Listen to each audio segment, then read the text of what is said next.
So, boys and girls, welcome back. Or write down the name of the next interesting and beautiful topic, and the name of the topic is what? Insurance claim. Write down insurance claim, topic number 2. ये topic important है क्या? Yes important है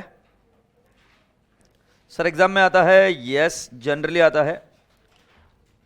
weightage 10 mark के आसपास होता है. Full fledged question इस पर आता नहीं है. 10 मार्क के आसपास वेटेज होता है. ठीक है.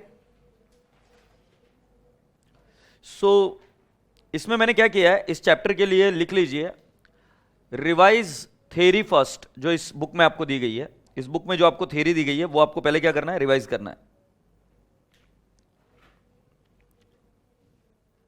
So revise theory first. अरे okay, if the theory is revise then the things would be all okay. अब जरा ध्यान से सुनिए. इस थ्योरी में मैंने हर एक पॉइंट का जिक्र कर दिया कि आपको जो जो लेना है, हर एक पॉइंट का. तो बेसिकली जब मैं रिवाइज कराऊंगा इसका तो थ्योरी पढ़ रहा हूं ऐसा लगेगा आपको, बट फिर भी ठीक है, उससे आपके कॉन्सेप्ट क्लियर होते जाएंगे. ठीक है, सुनते जाइए. फर्स्ट पार्ट आपके इस चैप्टर में इंश्योरेंस क्लेम का मतलब क्या है कि मान लीजिए कि अगर आपने किसी चीज का इंश्योरेंस लिया है और वो डिस्ट्रॉय हो गई, तो आपने अकाउंटिंग ऑफ इंश्योरेंस देखी है. अकाउंटिंग ऑफ इंश्योरेंस आपने फाउंडेशन में देखा है. प्रीमियम पेड, तो उसकी एंट्री क्या हुई थी? Expense to cash. और एक्सपेंस कहां गया? P and L account. जो इंश्योरेंस कंपनी के बुक्स में होता है, इंश्योरेंस कंपनी के बुक्स में होता है फाइनल अकाउंट्स. ये एडवांस्ड अकाउंट्स में ग्रुप 2. हम ग्रुप 1 में क्या पढ़ रहे हैं कि मान लो कोई एक प्रॉपर्टी थी और ये प्रॉपर्टी अगर डिस्ट्रॉय हो गई तो उसके लिए इंश्योरेंस कंपनी क्लेम कैसे कैलकुलेट करती है. This is what we are going to study. Have you all understood? Okay boys and girls, आपके सिलेबस में ये एरिया लिमिटेड है और ध्यान रखना कि इसके अलावा भी रियल लाइफ में बहुत सारे क्लेम निकालने के एरियाज है. हम कौन सा देख रहे हैं? लॉस बाय फायर फर्स्ट, और लॉस बाय फायर में भी कौन से loss? 2. Loss of stock and loss of profit. आज के लिए, अभी के लिए मेरा मुद्दा जो है अगले कुछ समय के लिए वो लॉस ऑफ स्टॉक है. तो मैं सिर्फ किसके ऊपर बात करूंगा? Loss of stock. सो अगर आप देख रहे हो because of fire office building है, agreed, because of fire office building caught fire, तो उसके वजह से जो लॉस होगा वो लॉस कौन सा देगी? Insurance company will make loss good. तो ये एक पूरी स्टोरी लाइन है. हमने इंश्योरेंस कंपनी को पैसा दिया और इंश्योरेंस कंपनी ने हमें क्या दिया? पॉलिसी. फिर आगे क्या हुआ कि ऑफिस बिल्डिंग को आग लग गई और आग लगने के बाद इंश्योरेंस कंपनी हमें क्या देगी? पैसा देगी. कुल मिलाकर एक इंपॉर्टेंट पॉइंट मैं आपको यह बता रहा था कि स्टेप वाइज अगर आप जाएंगे तो स्टेप नंबर 1 में पहले पॉलिसी निकाली जाती है और स्टेप नंबर 2 में लॉस बाय फायर होता है, वॉट एवर लॉस. इससे क्या पता चला कि जो टर्म्स एंड कंडीशंस है वो पहले डिसाइड होते हैं. टर्म्स एंड कंडीशंस जो है वो पहले डिसाइड होते हैं.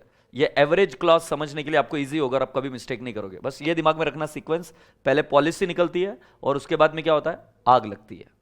एग्रीड? और आग लगने के बाद में जो कोई भी लॉस है वो पॉलिसी पेपर्स के हिसाब से कैलकुलेट होता है. आगे बढ़ते हैं. So for loss of stock there are 2 ways. Case 1, ये सिर्फ थ्योरी है, लिख दीजिए सिर्फ थ्योरी है ऐसे ही पढ़ने के लिए. Stock records are maintained and not destroyed by fire, the value of stock can be easily arrived at. आग लग गई, आग लगने के बाद में आपके पास स्टॉक रिकॉर्ड्स है आपके कंप्यूटर में कि आपने कितना माल बाय किया था, कितना माल सेल किया था, कितना माल आपने किसी और को भेजा है सैंपल के तौर पर. ये सारे रिकॉर्ड्स अगर आपके पास है तो आग लगी उस दिन कितना माल था यह पता करना बिल्कुल आसान होगा क्योंकि आपके पास रिकॉर्ड्स है. Agreed? So case 1 is when the records are available. Yes और no?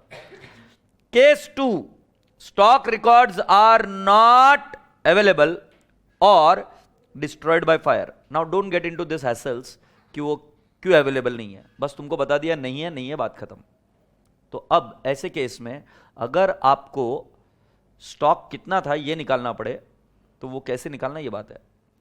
So loss of stock में हम क्या करते हैं कि what was the stock available on that particular day is what we are going to find out. It is not going to be exact, it is going to be approximation, but पूरा statistics इसी पर based है कि आपको approximation के तौर पर निकालना होगा कि कितना स्टॉक अवेलेबल था. इसके कुछ स्टेप्स है. स्टेप नंबर 1 क्या होती है? ये इधर आ जाइए, ये इधर.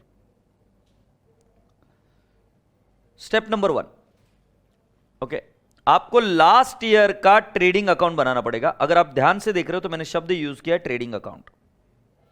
आपको लास्ट ईयर का क्या बनाना पड़ेगा, ट्रेडिंग अकाउंट बनाना पड़ेगा। ट्रेडिंग अकाउंट एक बार बनाकर दिखाइए मुझे, क्या क्या बनाते हैं।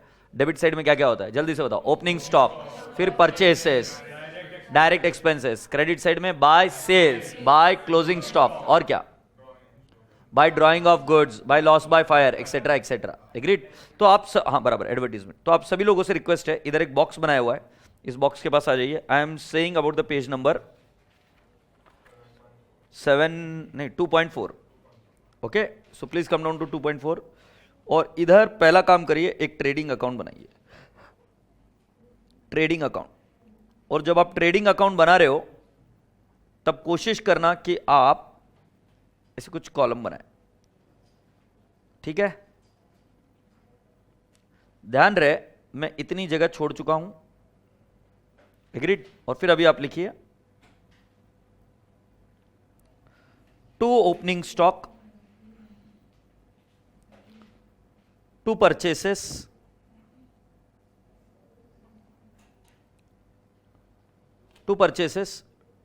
To wages, to carriage inward. Agreed. Buy sales,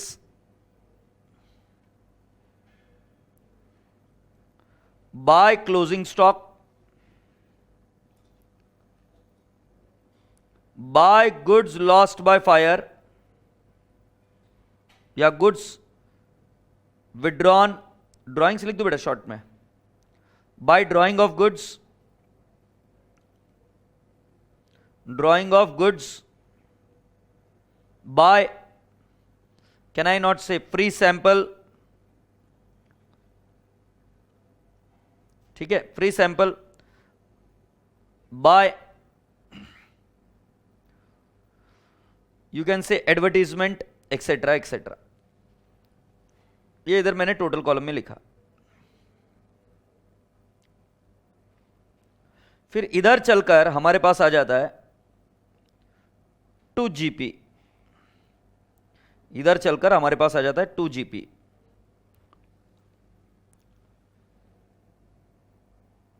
अब इधर तक कर कर कंप्लीट रहिए।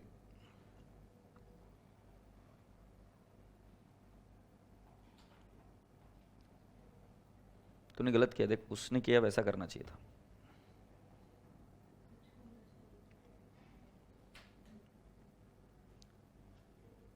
आप यहां तक रेडी हो? अब जरा ध्यान से सुनते जाइए। इस पूरे प्रक्रिया में सिर्फ ये वाला जो आइटम है ये सेलिंग प्राइस पर होता है, सेल्स वाला आइटम किस पर होता है, सेलिंग प्राइस पर होता है। बाकी के सारे आइटम कॉस्ट पर। सो क्लोजिंग स्टॉक किस पर होना चाहिए, कॉस्ट। ड्राइंग्स किस पर होना चाहिए, कॉस्ट। फ्री सैंपल किस पर होना चाहिए, cost. Advertisement cost. Sir closing stock का रूल क्या, कॉस्ट और market price whichever is lower, बराबर है, but generally you should take it at what, cost, क्योंकि cost is generally lesser than market price. Agreed, मैं उस चीजों से सहमत हूं। और परचेस, ओपनिंग स्टॉक, वेजेस और कैरेज इनवर्ड, ये भी किस पर आता है, कॉस्ट। सो बेटा अगर तुम लॉजिकली देख रहे हो, जब आप माल बाय करते हो तब आप ऐसा मानते हो कि वो बिजनेस का एक्सपेंस है, बट अगर वो मान लो सेल को छोड़कर कुछ भी किया तुमने, जैसे ड्राइंग्स कर ली, जैसे उसको फ्री सैंपल के तौर पर बांट दिया, तो सेल नहीं किया ना माल को, और कुछ भी किया तो ट्रेडिंग से वो माल क्या हो जाता है, रिवर्स। सो पहला मुद्दा होता है कि आपको समझना होता है ट्रेडिंग अकाउंट। अब हम क्या करेंगे, इस सेल के ऊपर एक रिलेशनशिप बना लेंगे, एक रिलेशनशिप, और इस रिलेशनशिप को मैथमेटिक तरीके से बोलते हैं हम जीपी रेट। क्या बोलते हैं गुड़िया, जीपी रेट। एग्रीड। ये जो रिलेशन है between what, GP and sales is called as what, GP rate. Is that okay? So बेटा इसी के नीचे जीपी रेट का फॉर्मूला दिया हुआ है, इसी के नीचे क्या फॉर्मूला दिया हुआ है, जीपी रेट। ठीक है, तो इसको हाईलाइट कर दो, what is GP rate. GP rate is equal to gross profit of the last accounting year. Please underline the word last accounting year. ये डेटा आपको एग्जामिनर खुद चल के आएगा, सल्यूट ठोक के बताएगा। GP rate is equal to what? Gross profit of the last accounting year divided by sales of last accounting year into 100. It is what? GP rate. ठीक है? So can I now discuss what is GP rate? एक बार बताएंगे आप?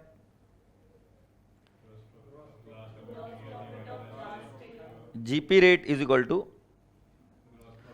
Gross profit of last year divide by sales of last year, last accounting year, into 100. Do you all appreciate? Yes, this is GP rate. It's so simple. अब मैं जो बता रहा हूं ध्यान से सुनो पहले. GP rate will only apply to normal items. GP rate will only apply to normal items. इसका literal meaning मत लेना कॉस्टिंग में जो लेते हो आप वो. पूरी क्लास का ध्यान इधर है. यही एक पहलू अगर समझ में आ गया तो समझ लो ना, हम फास्ट कर देंगे प्रॉब्लम. तो क्या बोलने की कोशिश कर रहा हूं सुनिए. अगर मान लो मैंने 100 रुपए का माल कॉस्ट है और मैंने उसको सेल किया अराउंड 150 रुपीज में, सो बेटा मुझे प्रॉफिट कितना हुआ? 50 रुपीज हुआ क्या प्रॉफिट? और जीपी रेट नलायक छोरे 50% नहीं है, कॉस्ट पर निकाल रहे तू भाई साहब. मैंने बताया जीपी रेट किस पर निकालते हैं? सेल्स. सो तुम्हारा जीपी रेट बना 1/3 ऑन सेल्स, 1/3 ऑन सेल्स, और आई कैन से 33.33%. से यस और नो. या मान लेते हैं मैंने उसको और कोई भाव पर सेल किया, 125 में सेल कर दिया. एग्रीड? अब मुझे बताओ 100 मैंने बेचा 125 में, प्रॉफिट कितना हुआ? 25. अगर जीपी रेट देखोगे तो कितना है? 20%. That is 25 divide by 125 into 100. Agreed और नॉट? तो सुन लीजिए क्या हुआ था. हमारा बिजनेस था एक, एग्रीड, उसमें हमने परचेस किया था माल. परचेसेस, आई परचेस्ड 100 यूनिट इंटू रुपीज 100, 10,000 का माल आ गया था. हमारे पास क्लोजिंग स्टॉक आया, बाय क्लोजिंग स्टॉक. तो क्लोजिंग स्टॉक मेरे पास बच गया था बेटा 20 यूनिट इंटू रुपीज 100 ही ना, I am so sorry, 100 he. So 20 into 100 is how much? 2000. बेटा प्लीज स्टोरी को फॉलो करो. मैंने माल बाय किया 100 यूनिट और उसके एक की कॉस्ट थी 100. मेरा क्लोजिंग स्टॉक बच गया कितना? 20 यूनिट इंटू 100 कितना हुआ? 2000. Matching concept. Now I am writing down by sales. Sales में क्या हुआ कि मैंने मेजॉरिटी माल बेचा किसको? बाहर के लोगों को. और मैंने क्या हुआ, कितने यूनिट बेचे? 100 यूनिट माइनस 20 यूनिट, 80 बेचे होंगे मैंने. 80 या तो बेचे या फ्री सैंपल दिए या ड्राइंग्स हुआ कुछ, तो हम अज्यूम कर रहे सेल किया. सो क्या हुआ बेटा, उसमें से 60 यूनिट मैंने बेच दिए रुपीज 125 में. सो बेटा 60 इंटू 125, 60 इंटू 125 कितना? 7,500. ठीक है छोरी, अब मुझे तेरी हेल्प चाहिए, कर सकती है प्लीज? प्लीज प्लीज, बहुत इंपॉर्टेंट है, मेरे लाइफ का सवाल है, प्लीज ध्यान से बताना. ठीक है प्लीज. ये बिजनेस मेरा है और इसके सारे डिसीजंस मैं लेता हूं, तू बस मुझे हेल्प कर दे. मेरी साली आई, साली समझती है? हाँ, मेरे वाइफ की पत्नी मेरे वाइफ की बहन मेरे वाइफ की बहन आई थी मेरे से परचेस करने के लिए. 20 यूनिट मैंने उसको बेचा. तो बताओ मैं कितने में बेचूं उसको? 20 यूनिट मैंने उसको बेचा, कितने में बेचूं बताओ? 100. नलायको, ऐसे नुकसान कराओगे. 20 यूनिट मैंने उसको बेच दिए 150 में, बेचारी कुछ बोल भी नहीं पाई. समझ में आया? 20 यूनिट मैंने कितने में बेचे? 150. थोड़ा तो बदला लूंगा कि नहीं लूंगा?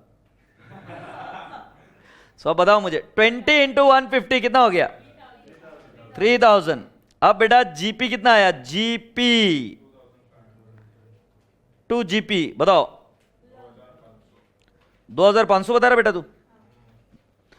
टोटल सेल तेरा कितना हुआ बेटा? टोटल सेल कितना हुआ?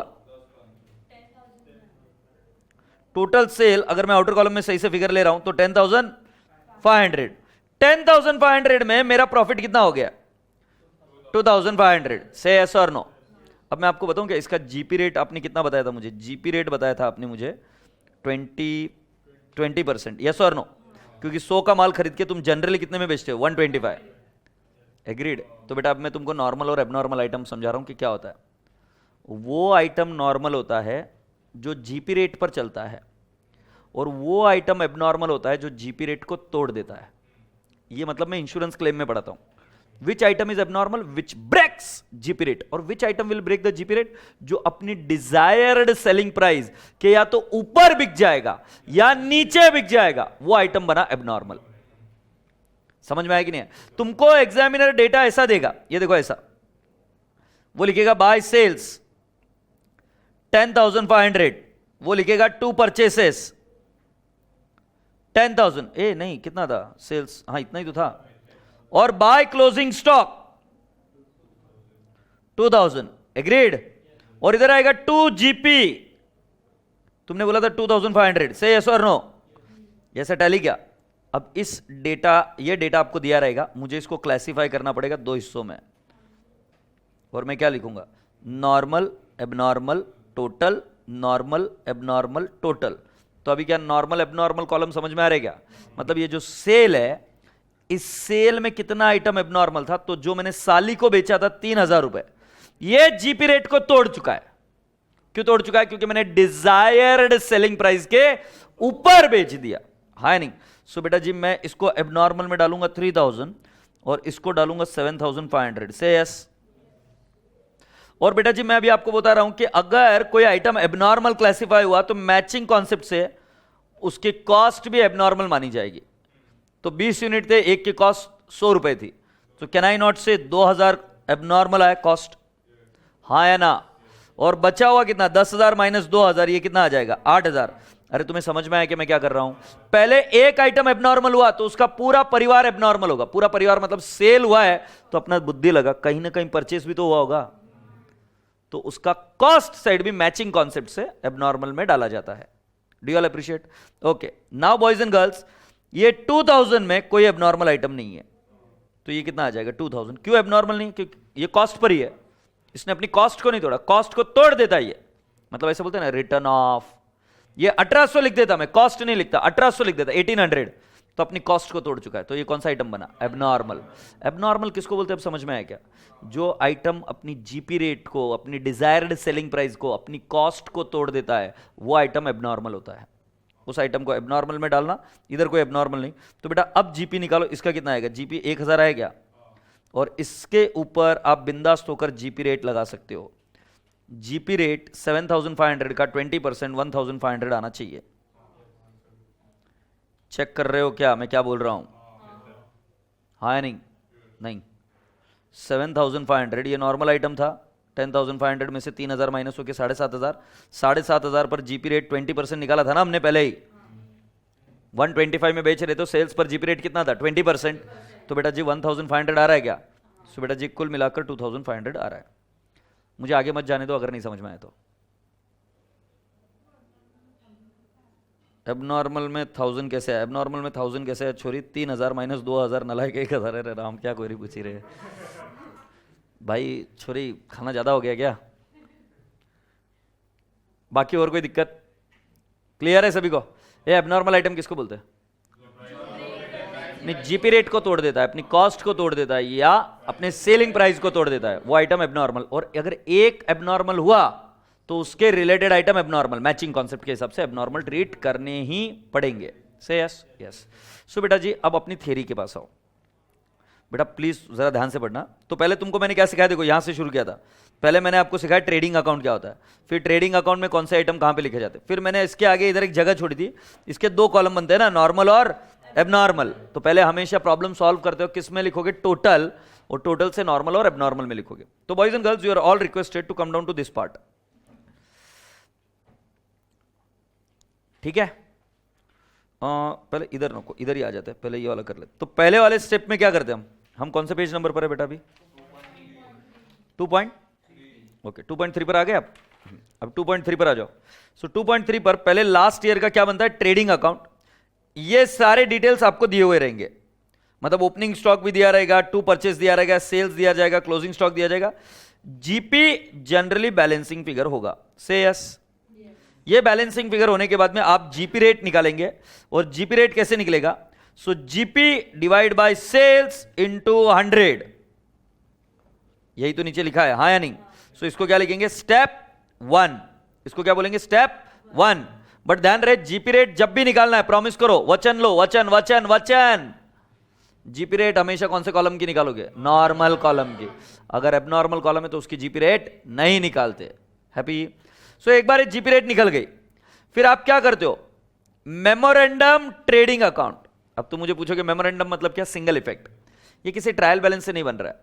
हमारे यहां पर बहुत दुखद घटना हो गई है, आग लग गई है। Please be serious now. तुम स्माइल नहीं कर सकते, नलायक अरे गजाए गायब। Please be serious. किसी के घर पर आग लगी है, किसी का स्टॉक जला है, बी सीरियस। तो उस केस में वो बेचारा रो रहा है, मेरे पास बुक्स नहीं है सर, मेरे पास बुक्स नहीं है। तो हम उसको सांत्वना दे रहे हैं, हम चार्टर्ड अकाउंटेंट उसको जाके कह रहे हैं भाई टेंशन न को ले, अपन तेरा एक अकाउंट बनाएंगे जिसका नाम क्या है? Memorandum trading account. तो बोलेगा बट कहां से डिटेल मिलेंगे? बोले चिंता मत कर, ओपनिंग स्टॉक, पिछले बार का जो क्लोजिंग स्टॉक है वो ओपनिंग स्टॉक बन जाएगा। परचेसेस हम हमारे क्रेडिटर्स को कांटेक्ट कर लेंगे, या हम हमारा बैंक स्टेटमेंट देख लेंगे हमने कितना पेमेंट किया, या हम हमारा वैट या जीएसटी के रिटर्न देख लेंगे, वहां से हम क्या निकाल देंगे? परचेसेस। तो परचेस का फिगर कहीं से भी निकालेंगे, सेल्स का भी कहीं से निकालेंगे फिगर। समझे क्या नहीं? सो बताओ क्या क्या? ओपनिंग स्टॉक, परचेस, सेल्स, ये तो निकाल लेंगे। सेल्स के ऊपर जीपी रेट अप्लाई करेंगे तो क्या मिल जाएगा? जीपी मिल जाएगा क्या? इधर जो जीपी रेट निकाली थी, इधर नहीं, ये जो जीपी रेट निकाली थी वो इधर आएगी क्या? नहीं आएगी? यस। तो ये दिख रहा है कि नहीं? Apply the GP rate of previous year on current year cell, और फिर आपका बैलेंसिंग फिगर क्या आ जाएगा? Closing stock. बट मैं आपको क्या बता रहा हूं, प्रीवियस ईयर का जितना जीपी रेट रहेगा, क्या उस इस साल का भी उतना ही जीपी रेट रहेगा? जरूरी है? नहीं, जीपी रेट कैन चेंज। तो जो पिछले साल का जीपी रेट है उसमें थोड़ा बहुत चेंज कर करंट ईयर का जीपी रेट प्रोजेक्ट कर दीजिए। से यस। मुझे नहीं समझा गुड़िया, बताओ पहले क्या करते?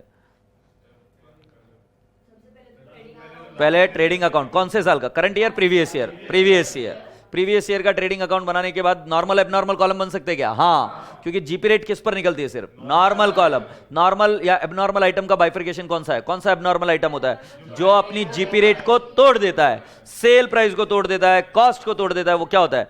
Abnormal item. एबनॉर्मल का अलग कॉलम बनेगा, नॉर्मल का कॉलम। नॉर्मल से आप क्या ड्रैग करोगे? GP rate. जीपी रेट के बाद में आप क्या करोगे? करंट ईयर का जो डेटा दिया रहेगा उसमें आप क्या करोगे? सेल के ऊपर वो जीपी रेट लगा देंगे, तो आपको ऑटोमेटिकली बैलेंसिंग फिगर क्या मिल जाएगा? Closing stock. Do you all appreciate? Yes. So boys and girls, ये सब चीजें करते वक्त आपको कुछ चीजों का ध्यान रखना पड़ेगा। एग्रीड? तो जो मैंने चीजें आपको समझाई वो सब चीजों के बारे में एक बार सुन लेते हो क्या? ओके, अब ये how to solve the problem, ये इधर रहा।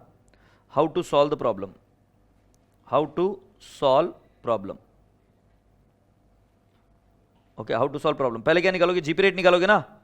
हाँ, जीपी रेट कैसे निकालना मैंने आपको ऑलरेडी बता दिया। Next, solve total column first, मतलब जो भी डिटेल्स दिए वो कहां पे लिखेंगे? Total column. रूल ध्यान में रखना। फिर classify abnormal item as per problem, मतलब ये प्रॉब्लम ही पढ़नी पड़ेगी तो ही एबनॉर्मल आइटम समझेगा। Any item which is abnormal, all related items to it will be classified as abnormal. That is, if sale is abnormal, related opening stock और purchase will be classified as abnormal. नहीं समझे? जरा सोचो, cell हुआ होगा माल तो कहीं ना कहीं से तो आया होगा, तो या तो ओपनिंग स्टॉक का होगा या परचेसेस, या दूसरा अगर मान लो परचेस या ओपनिंग स्टॉक में कोई एबनॉर्मल आइटम है तो उसका कहीं ना कहीं तो इंपैक्ट क्रेडिट में आया होगा, या तो सेल हो गया होगा या क्लोजिंग स्टॉक। तो रिलेटेड आइटम्स को भी एबनॉर्मल क्लासिफाई करना, मतलब अगर कोई एक आइटम एबनॉर्मल रहा तो उसका रिलेटेड इफेक्ट भी एबनॉर्मल में ही जाएगा। से यस और no? Yes. Boys and girls, abnormal item किसको बोलते हैं? ये मैंने आपको इधर वापस समझाया कि कॉस्ट 100 है, सेल्स 150 है, जीपी रेट 50% है, सॉरी 50 डिवाइड बाय 150 33.33% है। से यस और नो? अब वही एबनॉर्मल सिनेरियो क्या? कॉस्ट 100 और ये इक्वेशन इधर फॉलो नहीं है। सेल कितने में कर दिया? 110, प्रॉफिट कितना हुआ? 10, जीपी रेट कितना है? 9.09। ये कौन सा आइटम हुआ? Abnormal. Say yes. Now what are the circumstances under which you break GP rate? मैंने आपको ऑरली बार बार समझाया, फिर भी एक और बार देख लेते। Sell it at a lower price, sell it at a higher price, purchase it at a higher price, purchase it at a lower price, और एक लिखिए, और stock return off. Return off मतलब कम कर देना। रिटर्न ऑफ, ऐसा word सुनते हो ना, written off. Stock is return off, मतलब स्टॉक की वैल्यू को क्या कर देना? कम। Stock return off. आगे बढ़ू? शैल आई? ऑलराइट। सो नाउ ये यहां से अब हमको थोड़ा ध्यान देना पड़ेगा, ठीक है? Gross profit ratio for the current year is estimated on the basis of gross profit of either preceding year और पास्ट ईयर, प्रीसीडिंग ईयर और past year, either preceding year और average of the past year. मतलब कई बार क्या होता है, पिछले 4 साल का डेटा दे देते हैं, तो कोई दिक्कत नहीं, जो पिछले 4 साल के डेटा से जो जीपी रेट बनेगा वही जीपी रेट आगे होगा एट एन एवरेज, हम अज्यूम करते हैं। तुमको याद है कि मैंने बोला था शुरुआत में कि एग्जैक्ट नहीं होता है, एस्टिमेशन होता है। Agreed? Yes. Depending on the information available, if ratio और past year show a trend, trend दिख रहा है इंक्रीजिंग ट्रेंड, तो आप कौन सा एवरेज लेंगे? Weighted average. बट डरो मत, वेटेड एवरेज लेने की नौबत नहीं आएगी, वेटेड एवरेज में भी टेकन। ट्रेंड में भी इंक्रीजिंग और decreasing. Say yes. In addition to the above, while calculating gross profit percentage on sales, adjustment relating to the following are made: slow moving item, goods distributed as free samples, goods taken up by the proprietor for personal use, and overvaluation or undervaluation of the stock। इसको highlight करके रखो, इसका treatment मैं दूंगा, बाकी का सुन लीजिए। Slow moving item भी हम बाद में देखेंगे along with the problem, I'll talk about along with the problem, but इसके बारे में तो मैं ऑलरेडी बात कर चुका हूं। goods distributed as free sample, मैंने क्रेडिट किया था क्या स्टॉक को? ट्रेडिंग अकाउंट को। फिर दूसरा ड्राइंग्स को भी मैंने क्या किया था? क्रेडिट। अब दूसरा क्या? ओवर वैल्यूएशन और under valuation of the stock. इसके लिए मैंने आगे और एक इंपॉर्टेंट नोट बनाई है, पॉइंट नंबर सी में आ जाइए आप। Point number C, write down, refer page number, refer page number 2.5। ये सबसे इंपॉर्टेंट कॉन्सेप्ट है, रेफर पेज नंबर 2.5। अगर आप आ गए होंगे तो मैं ले चलता हूं, ठीक है बेटा। कब नॉर्मल और एबनॉर्मल कॉलम बनाते और कब नॉर्मल और एबनॉर्मल कॉलम नहीं बनाते आप? तो ये रहा इधर, राइट ऑफ, ये टर्म है ना बेटा। कई बार आपको टर्म ऐसा यूज किया जाएगा, inventory is return off to the extent of 50%। क्या वर्डिंग बोला? Inventory is return off to the extent of 50%। उसका एंट्री का मीनिंग होता है, अगर मैंने ऐसे बोला तो उस एंट्री का मीनिंग होता है profit and loss account debit, profit and loss account debit to inventory. ये किसी स्पेसिफिक इन्वेंट्री के बारे में बात कर रहे हैं, सारी इन्वेंट्री के बारे में नहीं। जैसे मान लो मेरे पास इतनी इन्वेंट्री है, ठीक है। अब इस इन्वेंट्री में एक आइटम खराब दिख रहा है। कौन सा आइटम खराब दिख रहा है? ये 1, ये 2 और ये 3। कौन सा खराब दिख रहा है? 1 में दिख रहा है कि रबर है। तो अब इसको बेचना अगर होगा तो मुझे इसका दाम घटा के बेचना होगा। ये दोनों इन्वेंट्री बराबर है, इसको बराबर से बेच सकता हूं मैं। तो इसके लिए शब्द क्या यूज किया जाता है? Right of. जब इन्वेंट्री इज रिटर्न ऑफ ऐसे शब्द होते हैं तो इसमें एबनॉर्मल कॉलम बनता है, इसमें एबनॉर्मल कॉलम बनता है। जब वर्ड आता है राइट ऑफ तो गुड़िया इसमें क्या? एबनॉर्मल कॉलम बनता है। ये क्या लिखा है? Certain stock, not all, certain stock costing 4,000 was written off to the extent of 25%. Normal and abnormal column is prepared. Agreed? But कई बार उस एग्जामिनर को मजा आता है, सब इन्वेंट्री नॉर्मल है, दिख रहा है क्या? पूरी की पूरी इन्वेंट्री नॉर्मल है। अब मैंने मोबाइल ले लिया, पूरी की पूरी इन्वेंट्री क्या है? नॉर्मल है। इस इन्वेंट्री की वैल्यू होगी 1 लाख, बट एग्जामिनर को मजा आता है इसको कम कर देने का, 10%। ग्लोबल बेसिस से कम किया। 1 लाख इन्वेंट्री है, उसको 10% से कम वैल्यू कर दो, ग्लोबल बेसिस। क्यों कर रहे हैं? जबरदस्ती प्रॉब्लम को कॉम्प्लिकेट करने के लिए। ऐसा कोई रियल लाइफ में टर्म अवेलेबल नहीं है, बट 10% से उसकी वैल्यू कम कर दी। किसी एक इन्वेंट्री को राइट ऑफ नहीं किया, सर्टन स्टॉक नहीं है, पूरी इन्वेंट्री ग्लोबल बेसिस। मैंने शब्द क्या बोला? Global basis. 10%, तो कितना? 10% डाउन किया तो कितना आ जाएगा? 90,000। इस केस में ध्यान से सुन लो बाबूजी, कोई नॉर्मल या एबनॉर्मल कॉलम नहीं बनेगा। इस केस में तो आपको ऐसे लिखना पड़ेगा, to opening stock 90,000 divide by 90%, 1 lakh. तो बेटा क्या मैं आपको समझाने में कामयाब हुआ क्या? राइट ऑफ जब ये शब्द यूज किया जाता है तो किसी इन्वेंट्री को कम कर देते, उस केस में नॉर्मल और एबनॉर्मल कॉलम बनेगा। बट जब शब्द राइट ऑफ ना हो, ऐसा बोलेंगे 10% अंडर वैल्यूड, 10% ओवर वैल्यूड, उस केस में उसको राइट वैल्यूएशन पर लेके आ जाना, नॉर्मल एबनॉर्मल कॉलम नहीं बनेगा। से यस। तो अभी तक हम कहां तक पहुंचे? मुझे यार याद नहीं आ रहा, लॉस ऑफ स्टॉक में शिट क्या हुआ था? तुम्हें याद आ रहा है कुछ? नहीं? अच्छा, लॉस ऑफ स्टॉक में क्या क्या? हाँ याद आ रहा है। अच्छा ठीक है, बताओ क्या क्या किया था? नहीं, पहले क्या करना है? Step by step 1। अरे सभी को पूछ रहा हूं, पहले क्या करेंगे? Trading account, current year, last year, last year. अच्छा, लास्ट ईयर में कोई नॉर्मल एबनॉर्मल आइटम होंगे तो बनाएंगे क्या नॉर्मल एबनॉर्मल? अच्छा, उसमें कौन से वाले आइटम का जीपी रेट निकालते हैं? नॉर्मल। फिर वो जीपी रेट का फॉर्मूला क्या है? GP divide by normal sales into 100। फिर हम क्या करेंगे? नेक्स्ट ईयर में जाएंगे और नेक्स्ट ईयर में क्या करेंगे? मेमोरेंडम ट्रेडिंग अकाउंट बनाएंगे। ओपनिंग स्टॉक पता रहेगा, परचेसेस पता रहेगा, सेल्स पता रहेगा। क्या इसको भी नॉर्मल एबनॉर्मल में क्लासिफाई करना होता है क्या? Yes yes. नेक्स्ट ईयर में भी तो ऐसा हो सकता है ना। हाँ, फिर उसके बाद में हम क्या करेंगे? जो सेल्स है उसमें जो नॉर्मल वाला है उस पर क्या लगाएंगे? GP rate. और जो बैलेंसिंग फिगर आ जाएगा वो क्या आ जाएगा? Closing stock. और ये क्लोजिंग स्टॉक आग लगेगी और स्टॉक जल जाएगा। समझ में आ रहा है? तो स्टॉक जल जाएगा तो हम हाथ पे हाथ धरे बैठे रहेंगे, देखते रहेंगे इसे, है ना। ठंडी लग रही है, अच्छा है, गर्मा सा रही, और will do something. What are you going to do? क्या करोगे? स्टॉक जल रहा है, तुम क्या करोगे? हाँ, बशीगिरे क्लेम लेंगे। उसके पहले कुछ करेगा क्या? आग लगी है दिख रही है, झापड़ लगाऊं क्या? क्लेम लेंगे, क्लेम। हाँ, ये बिल्कुल सही। पानी डालेगा, कॉमन सेंस लगा, नहीं तो शादी नहीं होगी नालायक। वो अक्षय कुमार की है ना, वो कौन सी मूवी थी? टॉयलेट में। कम से कम भैंस के साथ हुई थी, तेरी उसके साथ भी नहीं होगी नालायक। अच्छा, बोले क्लेम लेंगे, पहले पानी नहीं डालेगा? हाँ, तो पानी डालोगे। जब पानी डालोगे तो आग बुझ जाएगी, और आग बुझने के बाद में कुछ सामान बच जाएगा। उसको क्या बोलते हैं? Salvage value. उसको क्या बोलेंगे? Salvage value. मतलब कुछ स्टॉक जो बच गया वो सैल्वेज वैल्यू। तो अब हम कैसे करेंगे? हमें लॉस निकालना है, लॉस। तो लॉस कैसे निकालेंगे? Stock on the date of fire. कितना स्टॉक था आग लगते वक्त? Stock on the date of fire less salvage value, क्योंकि ये तो बच गया, तो ये लॉस हुआ क्या? नहीं। ये कहां से है? Memorandum trading account. ये लेस किया तो क्या आएगा? Loss by fire. से यस, लॉस बाय फायर से हो। हाँ, अब तुमको एक स्टोरी बताता हूं। आई एम श्योर मैंने रेगुलर बैच में भी स्टोरी बताई। मैं मूवीज का बहुत बड़ा दीवाना हूं। मैं, मेरी वाइफ, एक कॉमन पॉइंट है बहुत अच्छा, and we watch almost all the movies unless and until it is like thugs of Hindustan.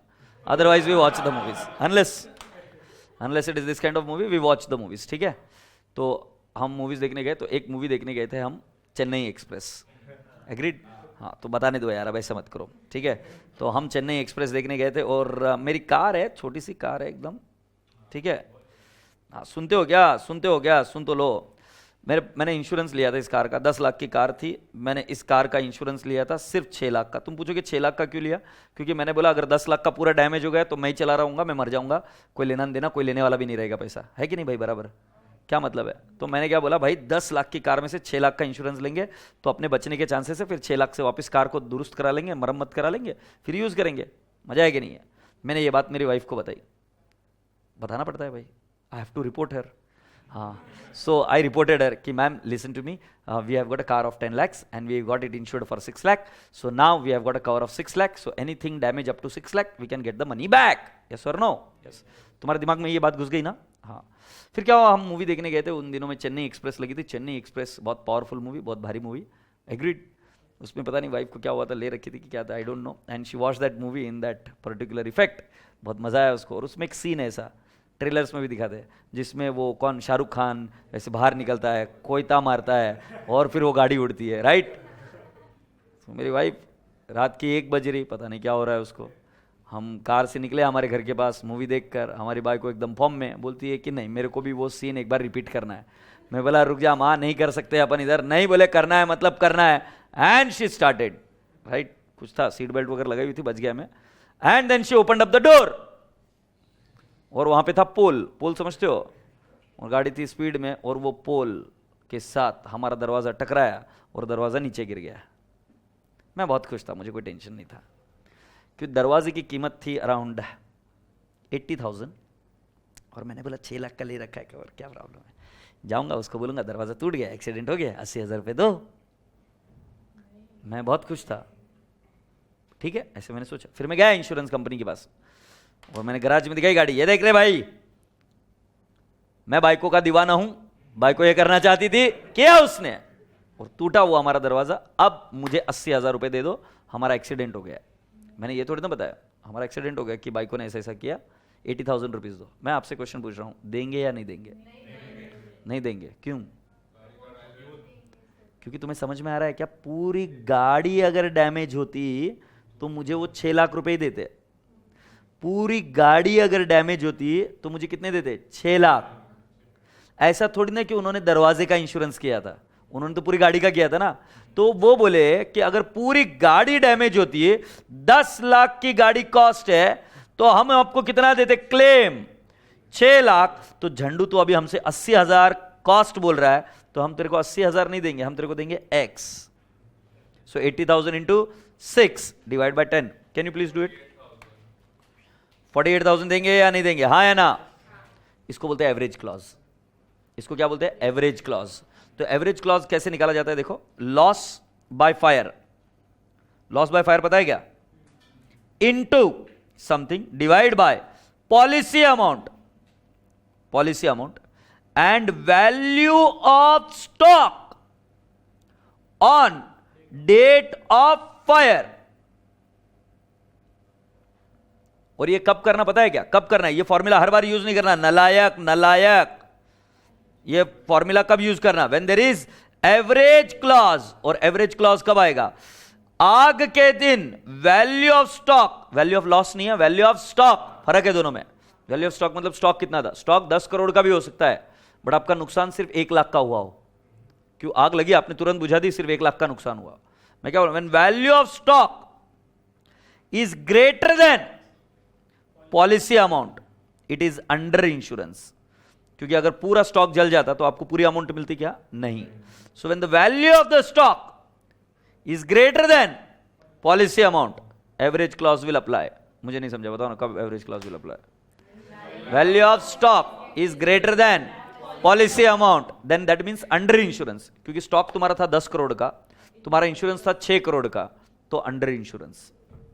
जब अंडर इंश्योरेंस होता है तभी एवरेज क्लॉज अप्लाई होता है। और एवरेज क्लॉज का फॉर्मूला क्या? Loss by fire into value of stock on the date of fire divide by policy amount. ये फॉर्मूला कहां पर दिया हुआ है? This formula is given to you on page number 2.4। 2.4 पर आ जाओ।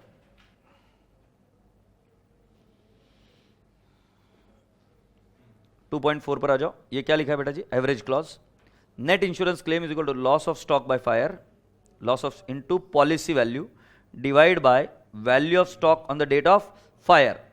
सो बेटा जी एवरेज क्लॉज कब अप्लाई होगा? ये एवरेज क्लॉज होगा when applied only in case of under insurance. Say yes. अब अंडर इंश्योरेंस किसको बोलते हैं? तो अंडर इंश्योरेंस किसको बोलेंगे? अंडर इंश्योरेंस कब होता है?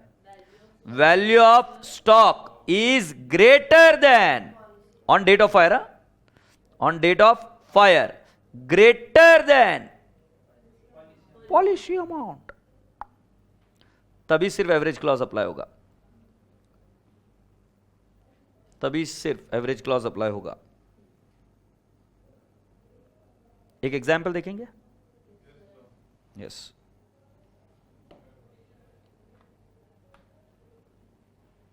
Here we go.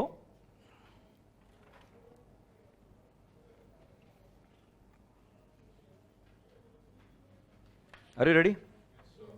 Yes. X took out fire insurance policy containing an average clause covering a certain stock for 30,000. This is policy amount. This is policy amount. On the date of fire, the value of stock was 36,000. Stock की value कितनी है? 30. तो बेटा stock 36 है और policy amount 30,000 है, तो average clause will apply. Why? Value of stock is greater than policy amount. दिख रहा है क्या भाई? The loss was assessed at ₹24,000। Loss कितना था? 24,000। तो एवरेज क्लॉज कैसे अप्लाई होगा? 24,000 loss into policy amount 30,000 divide by 36,000। कितना आएगा क्लेम? 20,000। से यस। यस यार मैं थोड़ा भूल गया हूँ यार, मेरे को याद ही नहीं आ रहा यार। स्टेप नंबर 1 क्या?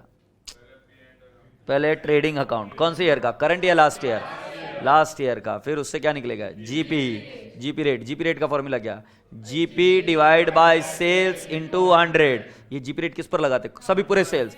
नॉर्मल सेल पर सिर्फ जीपी रेट लगेगा। तो फिर नॉर्मल एबनॉर्मल कौन होता है? जो अपने सेलिंग प्राइस को या कॉस्ट को या अपनी जीपी रेट को तोड़ देता है, वो क्या हो जाता है? Abnormal item. अच्छा मुझे एक और बात बताओ, बता तो दो और एक बार बता तो दो।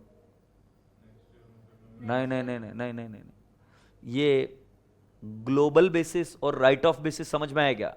Normal abnormal column right of word आया तो बनता है, ग्लोबल बेसिस में नॉर्मल एबनॉर्मल कॉलम बनता है क्या? नहीं, उसको नॉर्मल वैल्यू पर लाकर खड़ा कर देने का। सेस और एक बात, ये रसगुल्ले बच्चों, जब तुम एक आइटम को एबनॉर्मल ट्रीट करते हो तो बाकी के उसके रिलेटेड आइटम भी एबनॉर्मल ही ट्रीट करना पड़ेगा। से यस। अच्छा, उसके बाद में मैंने और एक बेहतरीन चीज आपको बताई, क्या थी कि बेटा जी सेकंड स्टेप में होता है कि नेक्स्ट ईयर का मेमोरेंडम ट्रेडिंग।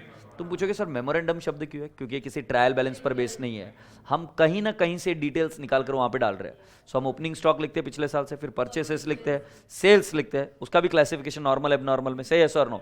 जीपी रेट जो पिछली बार कैलकुलेट की थी वो इस बार प्रोजेक्ट कर दे और हमारा क्लोजिंग स्टॉक निकल कर आ जाता है। से यस। बट क्या ये जीपी रेट चेंज हो सकती है क्या? यस, क्योंकि अगले साल के टर्म्स एंड कंडीशंस अलग हो सकते हैं। एग्रीड। फिर आपका वैल्यू ऑफ स्टॉक निकला। अब ये वैल्यू ऑफ स्टॉक आप किससे कंपेयर करते हो? पॉलिसी अमाउंट से। If value of stock is greater than the policy amount then average clause will apply. फिर आप क्या करते हो? लॉस बाय फायर निकालते हो। लॉस बाय फायर का फॉर्मूला क्या है? Value of stock on the date of fire less salvage value is loss by fire. फिर जब आपको क्लेम निकालना है तो कैसे निकालते हो? Loss by fire into policy amount divide by value of stock on the date of fire. क्या मैं आपसे क्वेश्चन पूछूं? ये हर बार ऐसे ही निकलेगा? सिर्फ एवरेज क्लॉज में ऐसा निकलेगा? सिर्फ एवरेज क्लॉज में ऐसा निकलेगा। से यस और नो? अगर एवरेज क्लॉज नहीं है, एवरेज क्लॉज नहीं है मतलब policy amount is greater then value of stock, तब ये नहीं करना है। क्यों? क्योंकि उस केस में आप क्या बताओगे? लॉस हुआ 10,000 का और तुम बताने लगोगे क्लेम करो 12,000। नहीं, भारत में या किसी भी जगह पे इंश्योरेंस कंपनी से आपसे हुए नुकसान से ज्यादा आप पैसा रिकवर नहीं कर सकते। इंश्योरेंस कंपनी सिर्फ लॉस को गुड करती है, आपको प्रॉफिट कमा कर नहीं दे सकती। से यस। ऑलराइट फ्रेंड्स, अब एडजस्टमेंट नंबर जो डी है ये बेहतरीन एडजस्टमेंट है, बट बेटा ये हम लास्ट में डील करेंगे जब कुछ प्रॉब्लम हो चुकी होगी। और इसको लिख लीजिए, very important, revise before exam. Very important, revise before exam. अब मैं तुम बच्चों से क्वेश्चन पूछूंगा, तुमको अगर कोई भी क्वेरी होगी जो मैंने पढ़ाया या आपके कोई डाउट्स होंगे पहले क्या, तो मुझे पूछ लो पहले।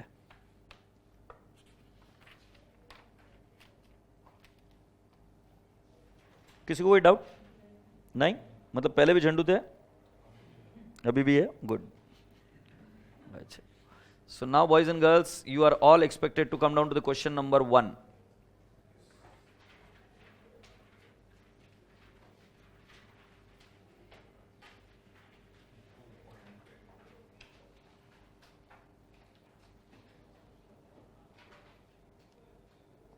Are you ready? इसमें टोटल हमने कितने क्वेश्चंस लिए? 7। तो मैं अपेक्षा करूंगा कि आप अच्छे से करोगे। 7। एग्रीड? तो चलो ध्यान देते। The whole stock of goods of Ram Ratan and company was destroyed by fire on 3rd February. I am requesting everyone, please be serious. There is fire now. 3rd February 2006. Good. कहाँ लगी है फायर? बस एक बार check कर ले। No stock register was maintain but the following particulars were available. कोई stock records available नहीं है। बेटा पहले डेट लिख कर रख लीजिए कहीं, 3 फरवरी 2006। इस दिन आग लगी है। छोरी आज पागल हो जाएगी तू, लगता है 25वीं बार है। बड़ी वाहियात किस्म से करती है यार तू। ये 3 फरवरी 2006 है। इसके पहला वाला ईयर एंड क्या होगा?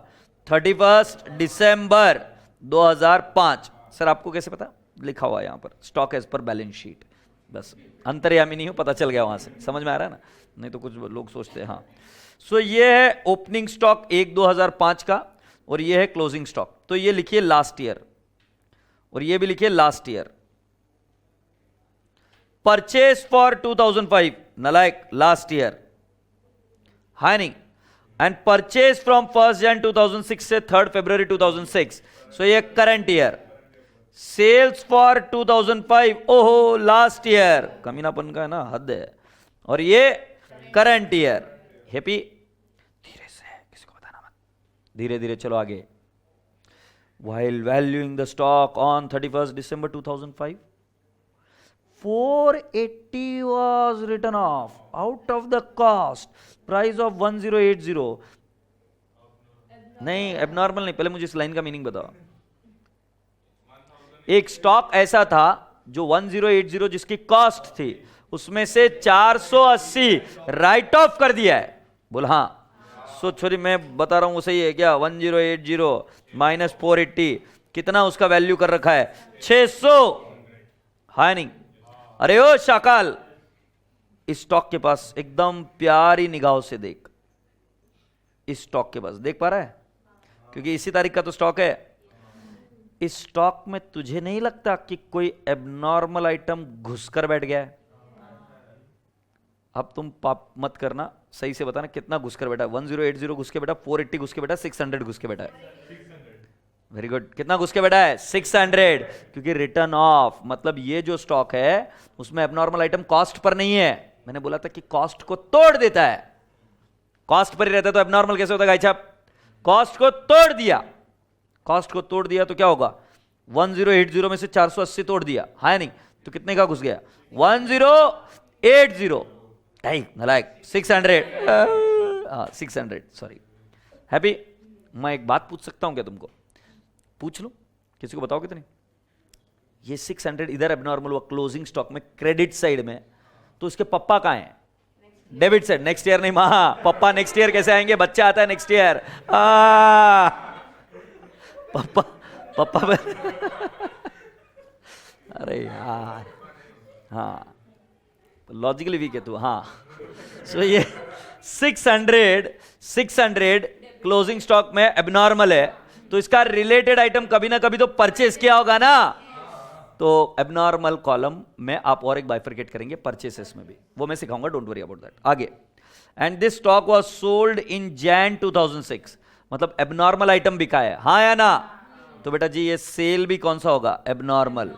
बेटा जनवरी 2006 में बैठा है नहीं? तो ये किस में घुसकर बैठा है? अरे राम रे, किस में घुसकर? ये 35,400 में घुसकर बैठा है क्या? तो ये वाला सेल भी कौन से कॉलम में क्लासिफाई होगा? एबनॉर्मल। आगे बढ़। Except for this item the ratio of GP was uniform throughout. Value of stock salvage 3063। The stock was fully insured against fire. इसका मतलब क्या है? Average clause will not apply. You are required to find out the amount of for which claim for loss of stock should be made to the insurer. So shall I start solving the question? Yes. So boys and girls, without wasting the time, write down the first part.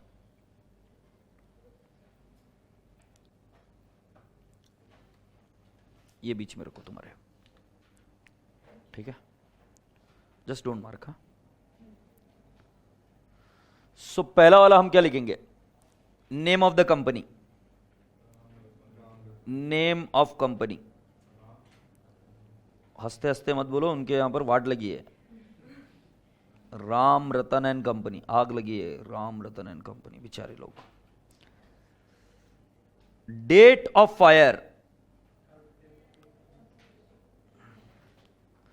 3rd February 2006।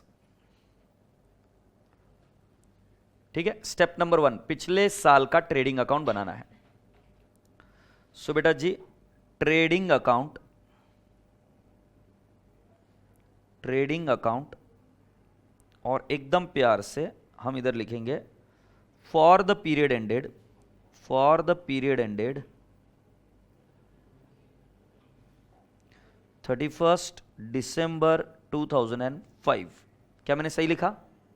फिर इधर column आएगा total, total, abnormal, normal, abnormal, normal. ये almost 6 से 7 line का आपको बनाना है। Particulars, normal, abnormal and total, और इधर आएगा particulars, normal, abnormal and total. So be ready with this data so that we can go ahead.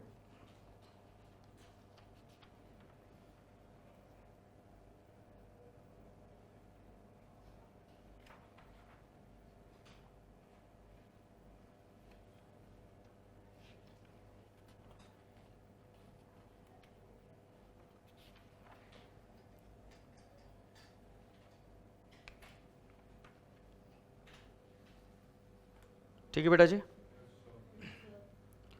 तो पहले बेटा दिमाग में घुस गया हमें कौन से साल का ये बनाना है, 31 दिसंबर 2005।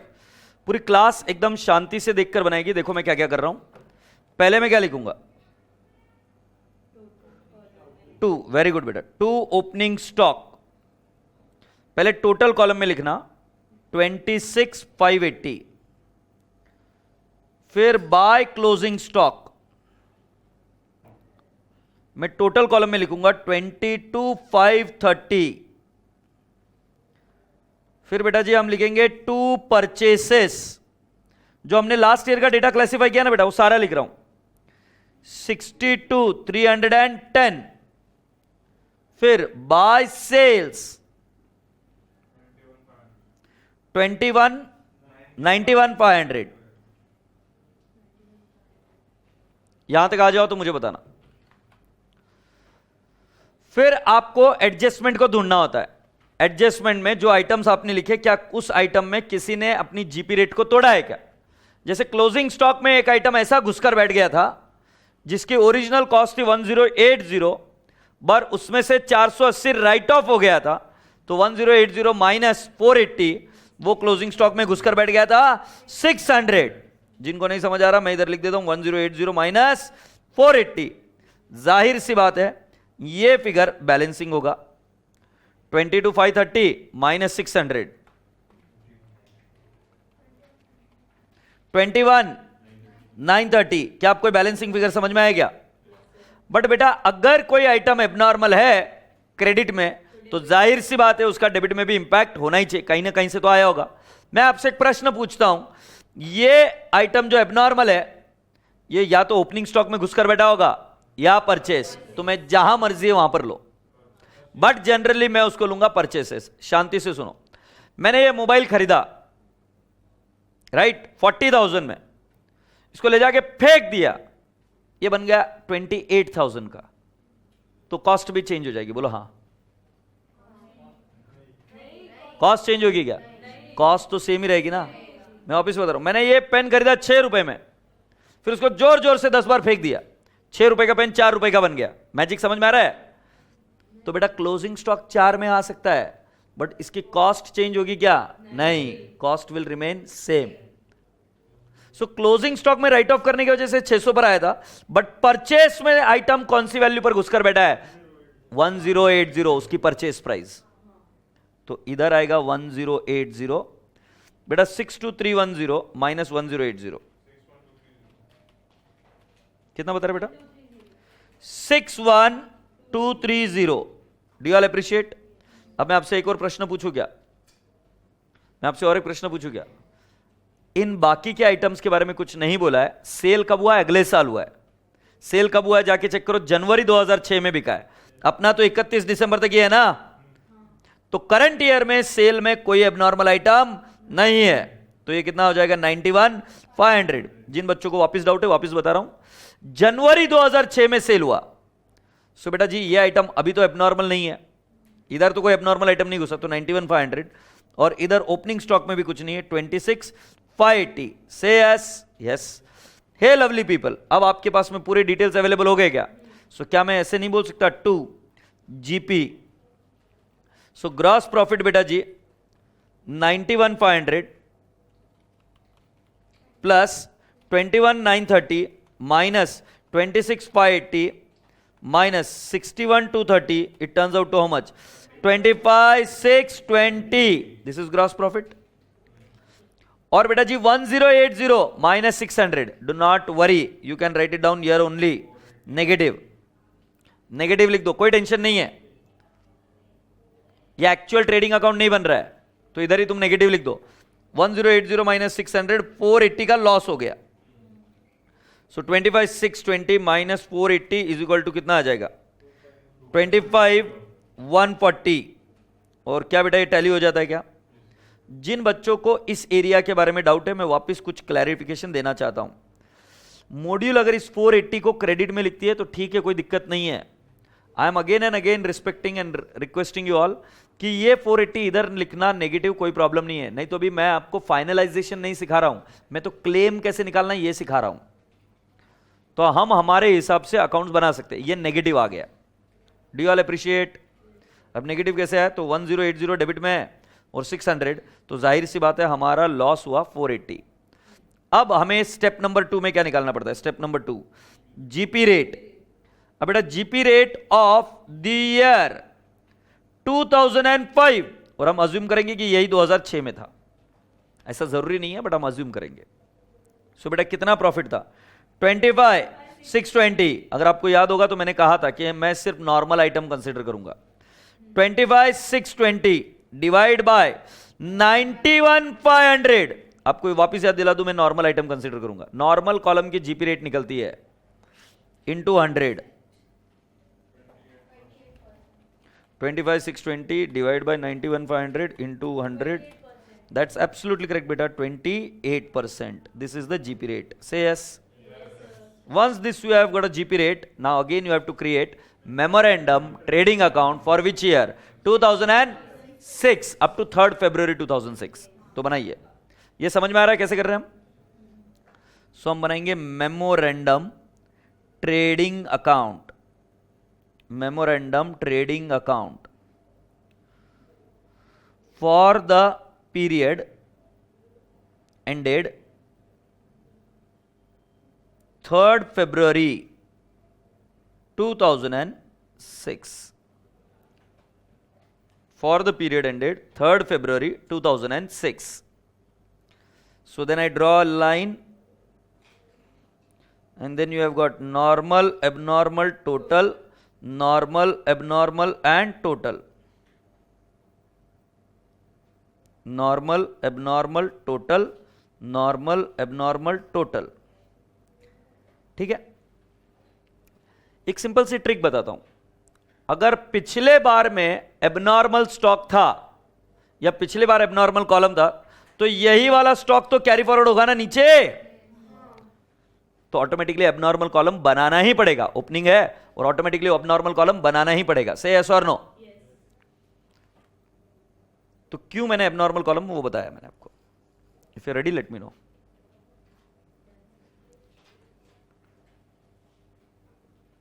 तो अब इधर हम क्या लिखेंगे? टू ओपनिंग स्टॉक, पिछली बार से आएगा, कितना लिखेंगे? 21,930। एबनॉर्मल कितना है? 600 इज व्हाट यू से। सो टोटल कितना था बेटा? ये 22,530। ये तो कैरी फॉरवर्ड हो गया है। अभी हम वापस डिटेल्स लिखना शुरू करेंगे एज यूजुअल, जैसे हमको दिया जाता है। बाय सेल्स, पहले कौन से कॉलम में लिखना सिखाया मैंने? टोटल। बाय सेल्स बेटा कितना? 35,400। देख रहे हो मैंने टोटल कॉलम में लिखा मैंने। To purchases 22,410। That's absolutely correct. मैं पूछूं अभी आपसे, ये 600 एबनॉर्मल आइटम है क्या? क्या ये आइटम बिक गया है? हाँ या ना? क्या ये आइटम बिक गया है क्या? जरा जाके पढ़ो कौन से महीने में बिका है? जनवरी में बिका ना? तो बेटा जाहिर सी बात है, जो उधर का बुक कीपर था या अकाउंटेंट था, उसने एंट्री क्या किया होगा? Cash oblique bank to sales. वो आइटम किस में घुसकर बैठ गया है? सेल्स में। और कौन सी वैल्यू में घुसकर बैठा है? Sales value. सेल्स वैल्यू ना? सेल्स वैल्यू कितनी है उसको? Sold in Jan 2006 for 1050। Can I not write down 1050 here?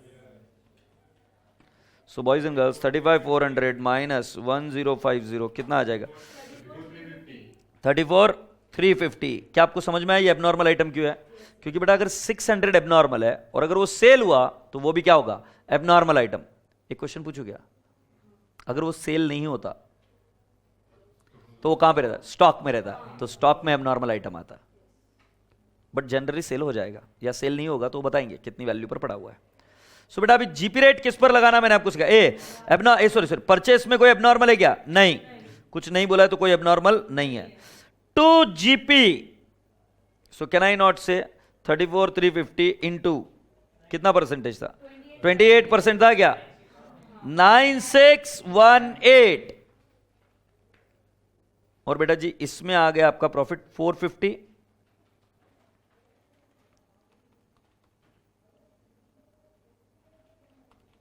कितना है बेटा जी? 10,068।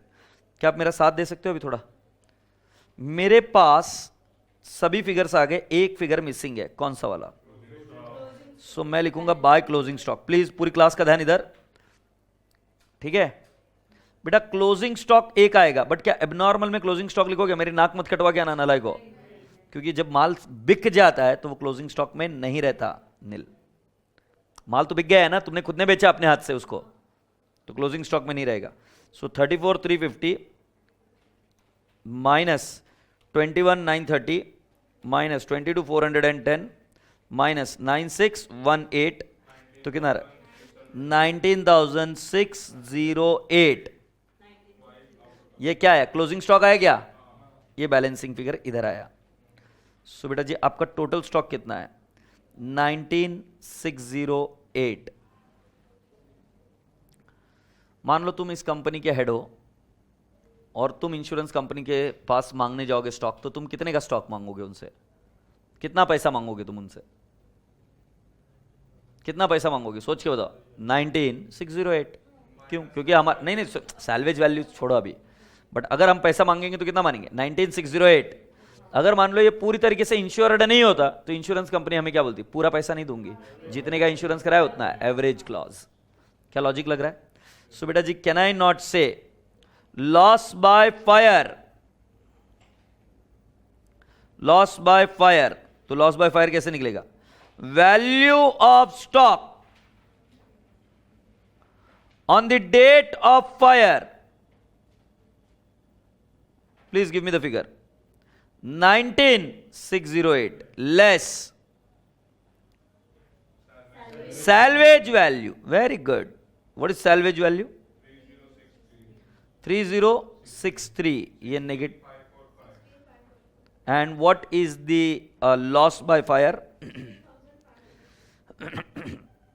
16,545. This is the loss by fire.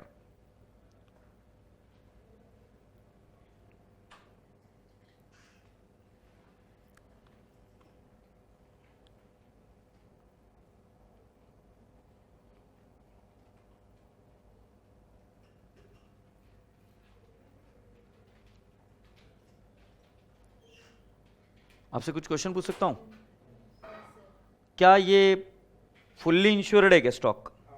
Stock fully insured है क्या? तो हम क्या नोट लिखेंगे? As the stock is fully insured, average clause will not apply and the claim receivable is 16,545। तो लिखिए as the stock is fully insured,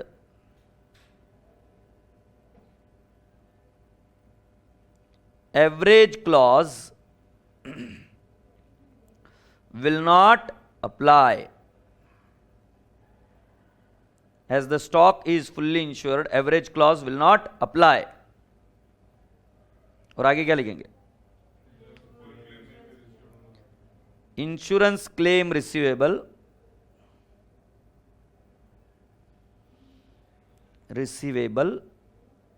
is equal to 16,545.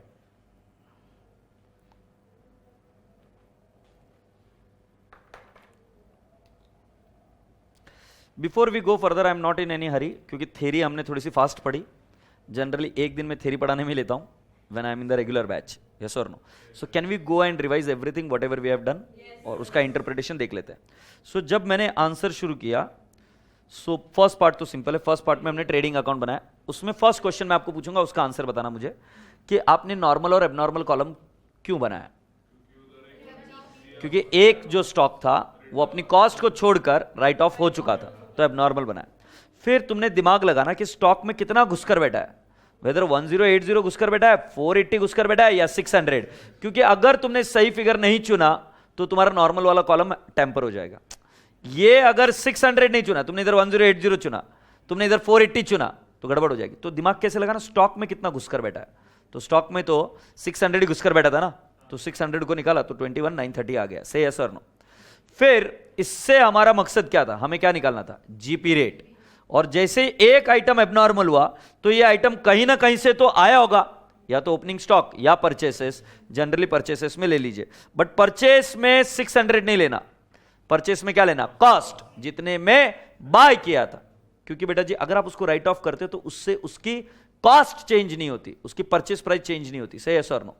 और boys and girls, फिर हम आगे गए और हमने क्या निकाला, GP rate, and GP rate happen to be what, 28%। Then I created memorandum trading account, and in the memorandum trading account what did I do, जो पिछले बार का एबनॉर्मल था वो कैरी फॉरवर्ड हो गया ना, और वो जैसे ही कैरी फॉरवर्ड हुआ तो एबनॉर्मल कॉलम में आ गया, और एबनॉर्मल कॉलम से जैसे ही सेल हुआ, सेल में भी एक एबनॉर्मल आइटम घुसकर बैठ गया था, और वो वाला आइटम ये था।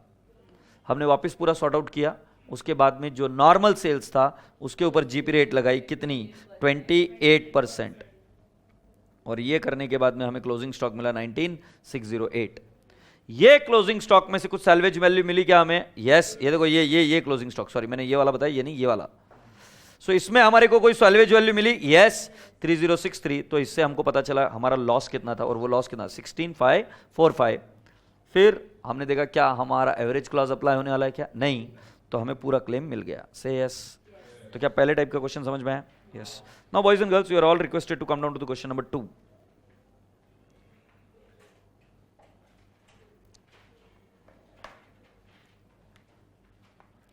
If you're ready, can I go ahead? Yes. A fire occurred in the premises of Sri Garib Das on 1st April 2006. So sad. And a considerable part of the stock was destroyed. The stock salvaged was 56,000. Sri Das had taken a fire insurance policy for 3,42,000 to cover the loss of stock by fire. तो 3,42,000 को underline करके लिख दीजिए. It is what? Policy amount, policy value और policy amount. Insurance company, sorry, the following particulars are available. बेटा आग कब लगी? 1 अप्रैल 2006। एग्रीड? सो बेटा जी ये क्या बोला, परचेस फॉर द ईयर 2005। कौन सा ईयर लगता है आपको, लास्ट ईयर या करंट ईयर है? Last year. ये सेल्स फॉर 2005 लास्ट ईयर। अरे नाला को मेरा रिवीजन चल रहा है तुम्हारा, लास्ट ईयर। फिर purchase current year, sales current year, stock last year 31 दिसंबर। ये लास्ट में भी जाएगा और करंट ईयर का ओपनिंग बनेगा। Alright. Wages paid last year and wages paid from 1st Jan current year. Shri Das had in जून 2005, ये कौन से ईयर की बात चल रही है? Last year. Consigned goods worth ₹1 lakh which unfortunately however were lost in an accident. Since there was no insurance cover taken, the loss was borne by him in full. तो मैं इसको आगे समझाऊंगा आपको, चिंता मत करो, right? But normal adjustment. Stock at the end of each year for until the end of calendar year 2004 had been valued at cost less 10%. From the year 2005, there was a change in valuation of closing stock, which was ascertained by adding 10% to its cost. हम करेंगे इसके ऊपर चर्चा, but मैं आपसे question क्या पूछ रहा हूं, ये ग्लोबल बेसिस पर कम या ज्यादा कर रहे हैं या एक एक आइटम को कम या ज्यादा कर रहे हैं? Global basis. फील हो रहा है क्या? देखो मैं वापस पढ़ता हूं। Stock at the end of each year for and till the end of the year calendar year 2004, 2004 इस वर्ष तक, एंड तक, मतलब लास्ट ईयर कौन सा था? 2005 था ना। So last to last year 2004 तक हम कौन सा क्या करते थे? स्टॉक को 10% कम कर देते। क्यों? अपनी पॉलिसी है। बट बेटा जी हमें जीपी रेट लगाना है तो स्टॉक को नॉर्मल ही बनाना पड़ेगा। से यस और नो? सो बेटा जी इस 10% को जो लेस किया है उसको वापस रिवर्स कर नॉर्मल वैल्यू पर लेकर आएंगे। से यस। और आगे, from 2005 there was a change in the valuation of closing stock which was ascertaining by adding 10% to its cost. My question to this intelligent class, will there be normal and abnormal column? I repeat, will there be normal और abnormal column?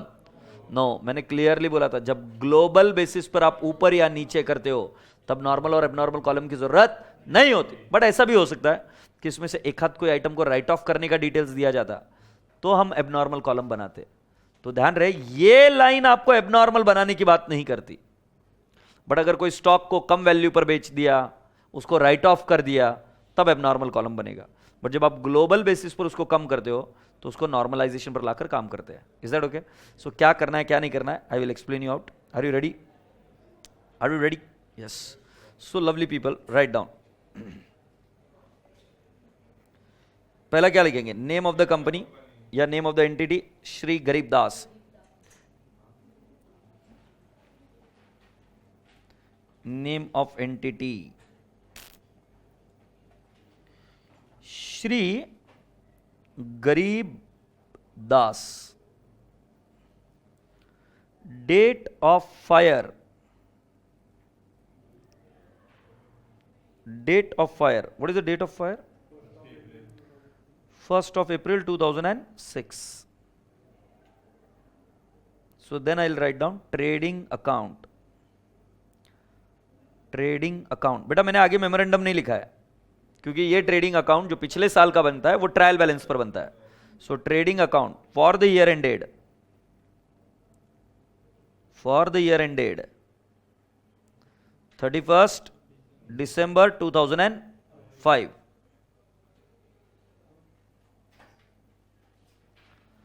And then you have got this column, एक ही, sorry, thank you. सो ये बनेगा particulars rupees,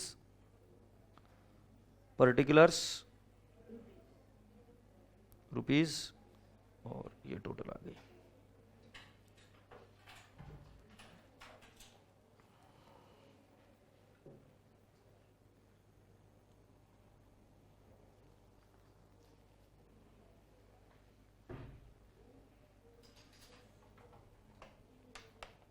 संतोष पानी रखना है.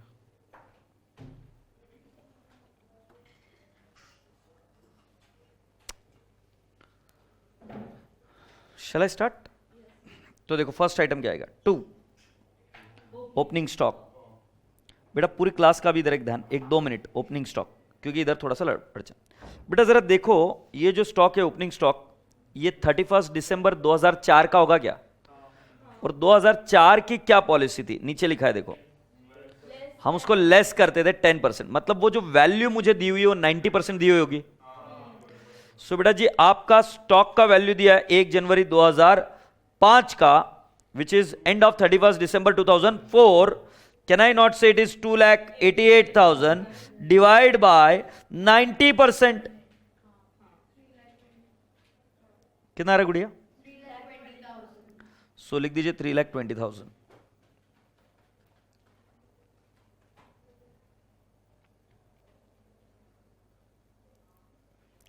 Opening stock के बाद में पिछले साल का डिटेल्स, 2 परचेसेस. बताओ बेटा परचेसेस कितना है? 18,76,000. जाते जाते और एक बात बोल देता हूं कि आपका जो ओपनिंग स्टॉक है उसमें एबनॉर्मल कॉलम क्यों नहीं बना आपका? क्योंकि बेटा पूरे स्टॉक को ही नॉर्मल बना दिया मैंने, एबनॉर्मल कोई रहा ही नहीं. और आपको हमेशा ध्यान में रखना, जब ग्लोबल बेसिस पर कम या ज्यादा करे, ग्लोबल मतलब टोटल को, तब आपको उसको नॉर्मलाइज कर लिख देना होता है. ठीक है. 2 परचेसेस, 2 परचेसेस के बाद में by sales 23,20,000. That's right. Again after that you have got purchases, लिख दिया है purchase sales stock. Closing stock दिया है क्या? यस. बेटा एक आध लाइन छोड़कर लिखना बाय क्लोजिंग स्टॉक. बट बेटा 2005 से क्या हुआ? हम 10% ऐड करने लग गए. हाँ नहीं, मतलब ये जो स्टॉक है ये करंट ईयर में पहली बार वैल्यू हुआ होगा, तो डिवाइड बाय इसको 90 या 110%? 110%. Can I not have the figure? 4,40,000 is the call. Yes और no? Hey boys and girls, wages paid दिया है क्या? 2 wages for 2005. Can I not say it is 2 lakh? Okay, now I want peace from your side all. जरा देखो, श्री दास इन जून 2005 consigned goods worth rupees 1 lakh which unfortunately were however lost in transit. 2005 का ही तो बना रहे ना अपन.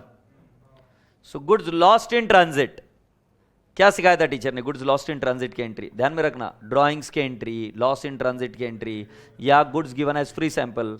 माल को सेल के अलावा कुछ भी किया तो उसको ट्रेडिंग से बाहर निकालना पड़ता है. मैचिंग कॉन्सेप्ट, क्योंकि यहां पर मैचिंग कॉन्सेप्ट कैसे चलता है? परचेस जो है, जितना माल परचेस किया वो सेल ही हो सकता है, सेल नहीं किया तो कॉस्ट को रिवर्स करना पड़ता है. तो अगर आपको याद होगा लॉस बाय फायर की एंट्री 11th 12th याद करो, तो आप एंट्री करते थे loss by fire to trading account. पूरा ग्रॉस, और फिर वो पी एंड एल अकाउंट में जाता था लॉस, फिर कुछ क्लेम मिलता था तो माइनस करके outer column. P and L account किसको बनाना है यहाँ पर, हमें तो ट्रेडिंग अकाउंट बनाना है ना। सो ध्यान में रखना कि जब भी कोई ड्राइंग्स हो, लॉस बाय फायर हो, या मान लेते हैं लॉस इन ट्रांजिट हो, या goods distributed as free sample हो, कुछ भी हुआ होगा माल के साथ सेल के अलावा, उसको रिवर्स करना पड़ेगा। सो कैन आई नॉट से बाय लॉस इन ट्रांजिट। अगर मान लो इंश्योरेंस कंपनी से क्लेम मिला होता 80,000, नलाय को मेरी नाक मत कटाना, 20,000 मत लिख के आना इधर, कितना लिख के आओगे 1 लाख, तो गधेड़े लिख के आओगे, इधर से हमेशा जितनी उसकी कॉस्ट है वही होगी। सो बेटा जी अब मुझे बताओ जीपी कितना आ रहा है, 2 GP, please find it out. 2,64,000 is the call, 23,20,000 plus 1 lakh plus 4,40,000, जल्दी जल्दी हाथ चलाओ। 18,76,000 minus 2 lakh and it turns out to 4,64,000. Do you all appreciate? Yes. अरे मैथ्स जल्दी कर यार, आज तेरे को देख देख कर मैं थक रहा हूं। 4,64,000. Say yes. Santosh, I love you यार। GP rate, GP rate, GP rate, GP rate जल्दी से बता दो। Gross profit divide by sales into 100। Very good बेटा, 20%। 4,64,000 divide by what is the sales, it is 23,20,000 into what 100, बोलो कितना आएगा, it is 20%। Very good. अब बेटा अगला करेंगे, अब वो क्या बनेगा, मेमोरेंडम ट्रेडिंग अकाउंट।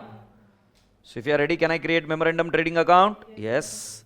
सो create memorandum trading account.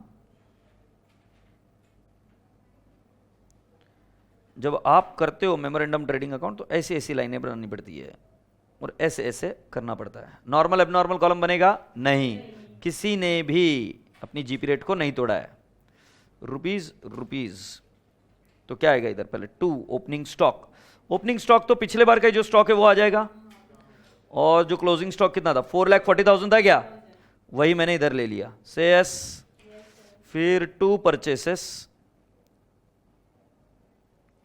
2 purchases 3,64,000, और फिर by sales 4 lakh. Wow that's lovely, 4,80,000।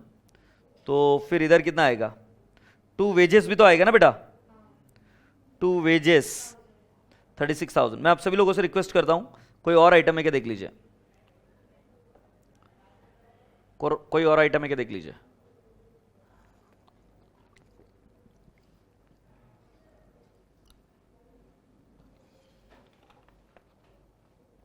है कोई और item?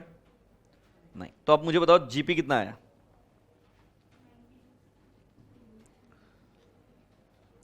So can I not से 2 जीपी, इन द ब्रैकेट में लिखूंगा 4,80,000 इंटू 20% है बेटा, तो कितना आएगा 96,000, और इधर क्या आएगा bye closing stock. This is balancing figure. Sure है बेटा? पता नहीं, मैं श्योर नहीं हो रहा हूं। 4,80,000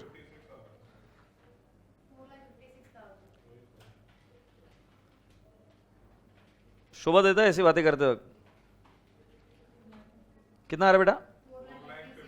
4,56,000। इस बात में दम है, 4,56,000।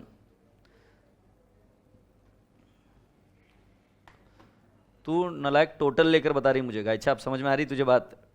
पूरी डेबिट की टोटल बताई है तूने मुझे, माटूड़ी। अब उसके बाद में क्या करना है बेटा जी, लॉस बाय फायर निकालना पड़ेगा क्या। लॉस बाय फायर का फॉर्मूला है closing stock on the date of fire less salvage value, you will get loss by fire. Shall I start? So write down loss by fire,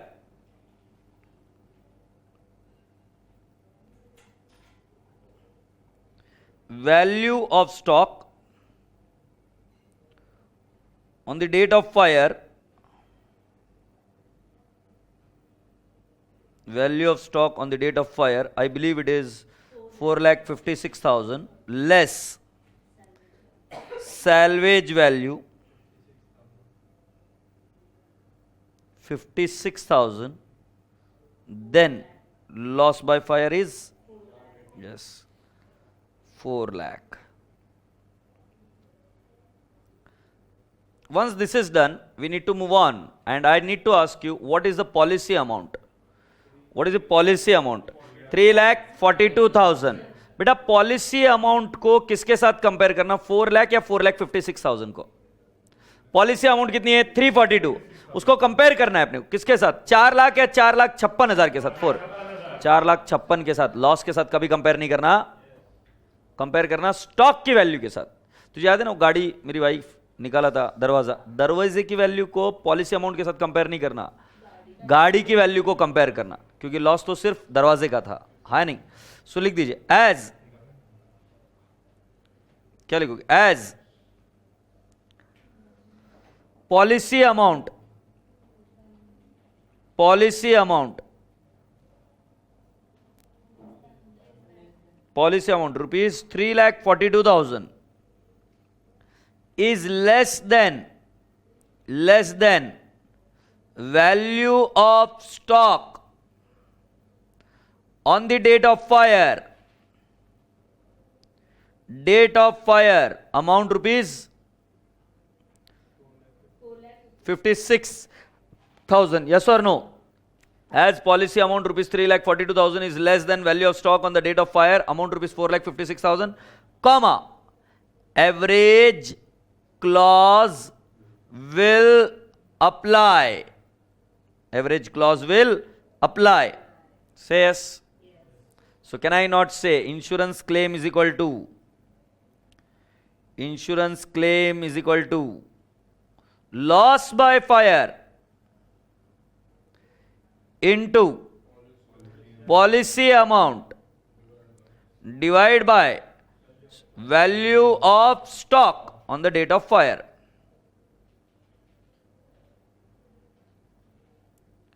Which is nothing but, I have got loss by fire 4 lakh, policy amount 3,42,000 divided by value of stock on the date of fire 4,56,000. What is the amount? 3 lakhs. That's absolutely correct. Hepsi? थोड़ी speed fast हो रही है, but बेटा revision batch है, थोड़ा सा fast रहेगा,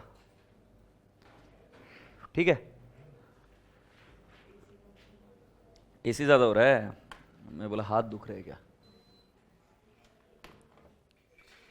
ठीक है, चले अभी आ गया क्वेश्चन नंबर 3. देखो ही मत मेरे पास, मुझे कोई दया नहीं आती. क्वेश्चन नंबर 3 पास आ जाओ, 3 के पास आ जाओ,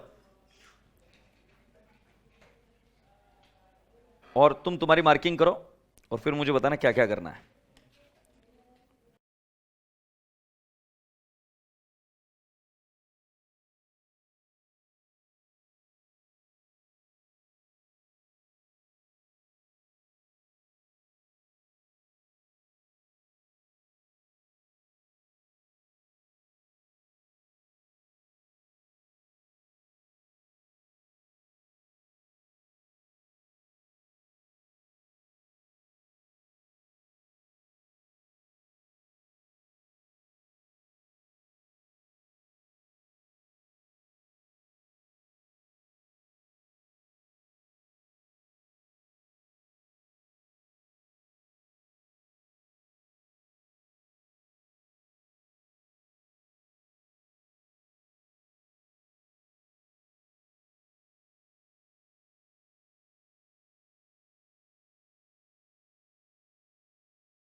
bend company limited suffered a loss of stock due to the fire on May 16, 2006. ये तो आग लग गई इस दिन, तो इसका प्रीवियस ईयर मुझे लगता है 2005 के आसपास होना चाहिए, ऐसा लगता है.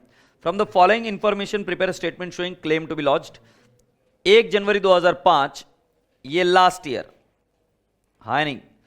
During 2005 purchase last year, sales last year, closing stock last year, और परचेसेस करंट ईयर, और sales current year. Do you all appreciate? Yes. अब बेटा प्लीज थोड़ा सा ध्यान रखना, a stock which was purchased in 2004 at a cost of rupees 10,000, घाई मत कर, घाई मत कर, घाई मत कर, शांति। 2004 में बाय किया था for 10,000, was valued at rupees 6,000।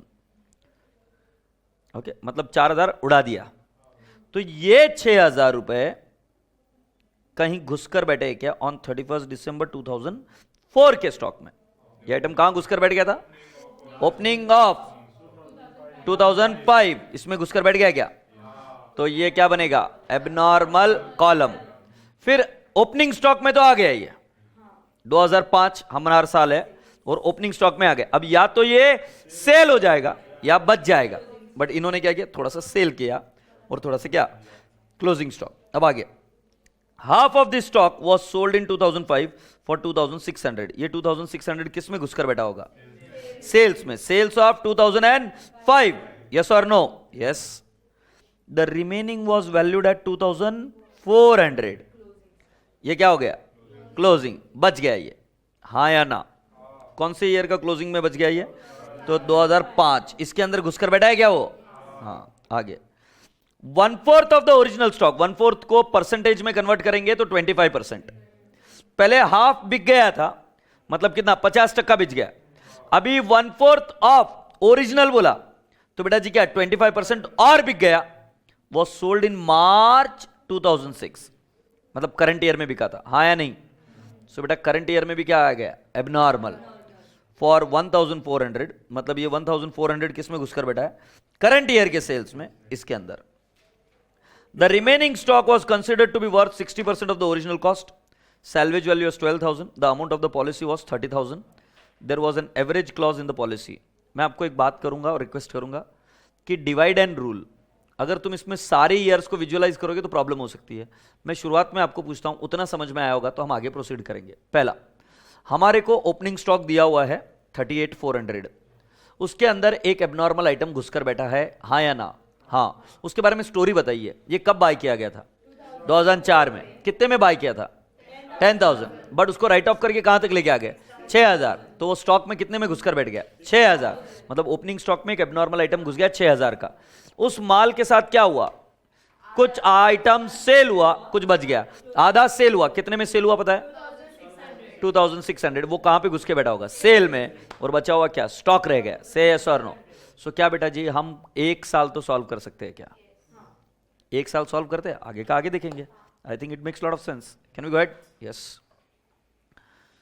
So with this, we are going in the books of Bend and Company. In the books of Bend Company Limited. नहीं भी लिखते तो चलता है। और फिर हम पहला नाम क्या बनाएंगे? डेट ऑफ फायर बता बेटा।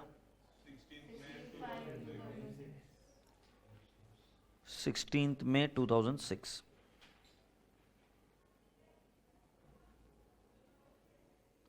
Trading account, trading account for the year ended 31st December 2005।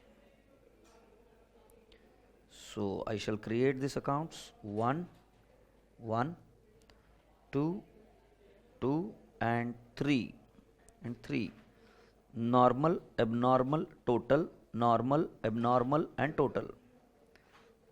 And then I have got this column. Normal, abnormal and total. Happy?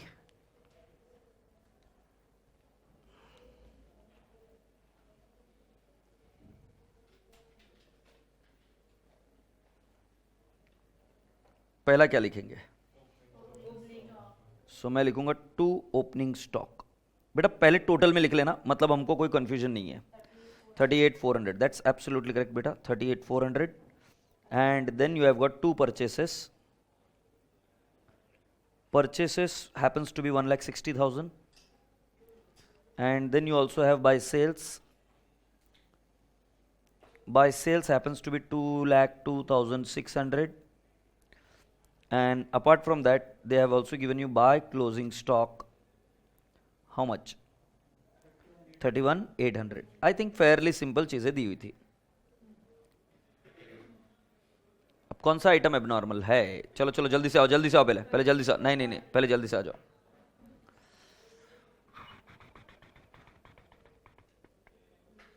Now इस ओपनिंग स्टॉक में कोई आइटम एबनॉर्मल घुस के बैठा हुआ है, वो है 6000, तो ये बनेगा 32,400. सही है. फिर मुझे ये भी बताया गया है कि सेल्स में कोई एबनॉर्मल आइटम घुसकर बैठा है और वो स्टॉक बिका था 2005 में 2600 में बोल रहे हैं, हाँ या नहीं? सो ये आ जाएगा 2 लाख. फिर इसके अलावा उन्होंने ये भी बोला है कि जो बचा हुआ स्टॉक है वो वैल्यू हुआ था 2400 में, तो 31,800 माइनस 2400 29,400. सो बेटा लॉजिकली तुम्हारा ये क्या आ जाएगा 2 जीपी, बट इधर कोई एबनॉर्मल नहीं है ना, तो 160 एज इट इज आएगा, है ना बेटा? ओके बेटा जीपी निकालो. 2 लाख प्लस 29,400 माइनस 32,400 माइनस 1,60,000, ये टर्न्स आउट टू 37,000. और बेटा जी ये 2,600 प्लस 2,400 माइनस 6,000, तो ये आया 1,000 नेगेटिव, तो ये आ जाएगा 36,000. क्या ये टैली होता है क्या? ये पिछले साल का निकालकर हमने रेडी किया 2005 का.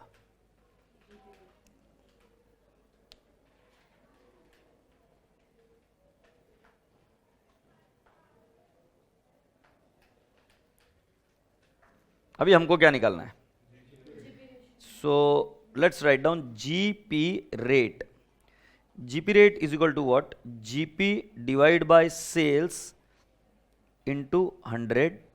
And what is the GP dear friends? It is 37,000 divide by 2 lakh.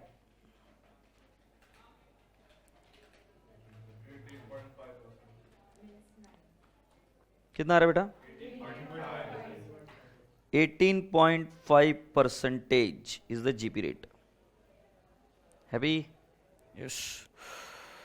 Then what are you expected to do? Memorandum trading and P&L account. Can I go ahead? So now you have got memo, random, trading and P&L account. आओ गलती हो गई, memorandum trading account, sorry. For the period ended, year नहीं बेटा, for the period ended. Fire कब लगी बेटा? May 16 ना, May 16th 2006. और वापस उसके अंदर ये कॉलम बन जाएंगे normal, abnormal, total.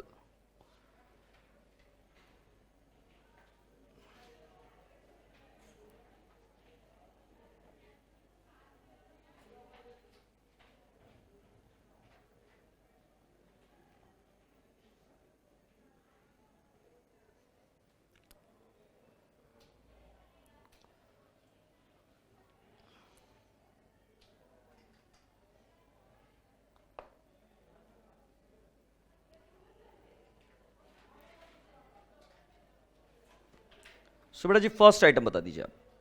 2 opening stock, ये तो ऊपर वाला ही आएगा. 2 opening stock, if I am not wrong 29,400. 29,400 और गुड़िया 2,400 और एब्सोल्युटली करेक्ट 31,800. और फिर बाय क्या? ओ सॉरी, हाँ मैंने इधर से फिगर लेना है ना अभी. हाँ 2 परचेसेस दे रखा है बेटा ये मुझे लिखना होता है पहले टोटल कॉलम में 54,000 है ना, और फिर इधर लिखना होता है by sales again total column में कितना 61,400. ठीक है, अब मैं आप सभी लोगों से रिक्वेस्ट करूंगा, क्या इस बार भी कुछ एबनॉर्मल आइटम घुसकर बैठा है क्या? यस, सेल्स में घुसकर बैठा है, ये तो क्लियर कट मालूम है। कितना घुसकर बैठा है? 1400 बोला है ना। देखो क्या लाइन लिखी है, 1/4 of the original stock was sold in March 2006 for 1400, तो 1400 तो इधर घुसकर बैठ गया, तो ये 60,000 हो गया। अब बेटा जी इधर बाय क्लोजिंग स्टॉक, पूरी क्लास का ध्यान इधर एक बार प्लीज। परचेस में कोई एबनॉर्मल आइटम नहीं है, ठीक है। मैं आपसे एक बात पूछूं, जो 10,000 का माल था, अगर आपको याद होगा तो उसका 50% पिछले बार बिक गया था और 25% इस बार बिका है, तो बचा कितना? और 25% बचा है कि नहीं? ऐसा नहीं कि वो फेंक दिया, वो बचा है ना। तो मैं आपसे क्वेश्चन पूछूं कि उसकी वैल्यूएशन का टेक्निक दिया है क्या? It is valued at 60% of the original cost, बोला है कि नहीं बोला है? सो बेटा पूरी क्लास का ध्यान इधर, पूरी क्लास का ध्यान इधर। मैं क्या कर रहा हूं, 10,000 का माल था सर हमारे पास, ओरिजिनल कॉस्ट, और उन्होंने रेफरेंस ओरिजिनल कॉस्ट के रेफरेंस से दिया है ना, ओरिजिनल कॉस्ट के रेफरेंस से दिया है कि नहीं? 25% of the original cost directly, sorry 60% इसका लिया, तो तुम्हारा आंसर गलत है। 10,000 बेटा 100% की कॉस्ट थी, हमारे पास बचा सिर्फ 25% है, तो इंटू 25% इंटू 60%, ये सही इक्वेशन बनती है। समझ आया क्या? ए बाबू परत बोलो, ध्यान से सुन। ओरिजिनल स्टॉक 10,000 का था क्या? अब मैंने 10,000 क्यों लिया? ध्यान से पढ़। To be worth 60% of what? Original cost, इसीलिए मैंने ओरिजिनल कॉस्ट लिया 10,000। वो बचा कितना है उसमें से? पूरा 100% बचा है, या 50% पिछले साल बेच दिया था, 25% अभी 1400 में बेचा, 1/4, तो बचा कितना है? 25% ही बचा है ना बेटा। 10,000 का 60% डायरेक्टली नहीं ले सकते, क्योंकि 10,000 तो टोटल स्टॉक की वैल्यू थी, तो उसका 25%, तो जो माल बचा है उसकी ओरिजिनल कॉस्ट मिली क्या? 2,500, 2,500 का 60%, 1,500। Do you all appreciate? तो इस बार एक क्लोजिंग स्टॉक बच गया, से यस। अब मैं आपसे पूछता हूं, क्या आपको जीपी रेट पता है क्या? 2 GP कितना है GP rate? 60,000 into 18.5%। Can I have the figure please? 11,100। Abnormal में कुछ भी नहीं आएगा, और इधर आ जाएगा, ओ एबनॉर्मल में आएगा ना, कुछ नहीं आएगा, 500 आएगा श्योर, या आया 500, तो टोटल कितना आ गया?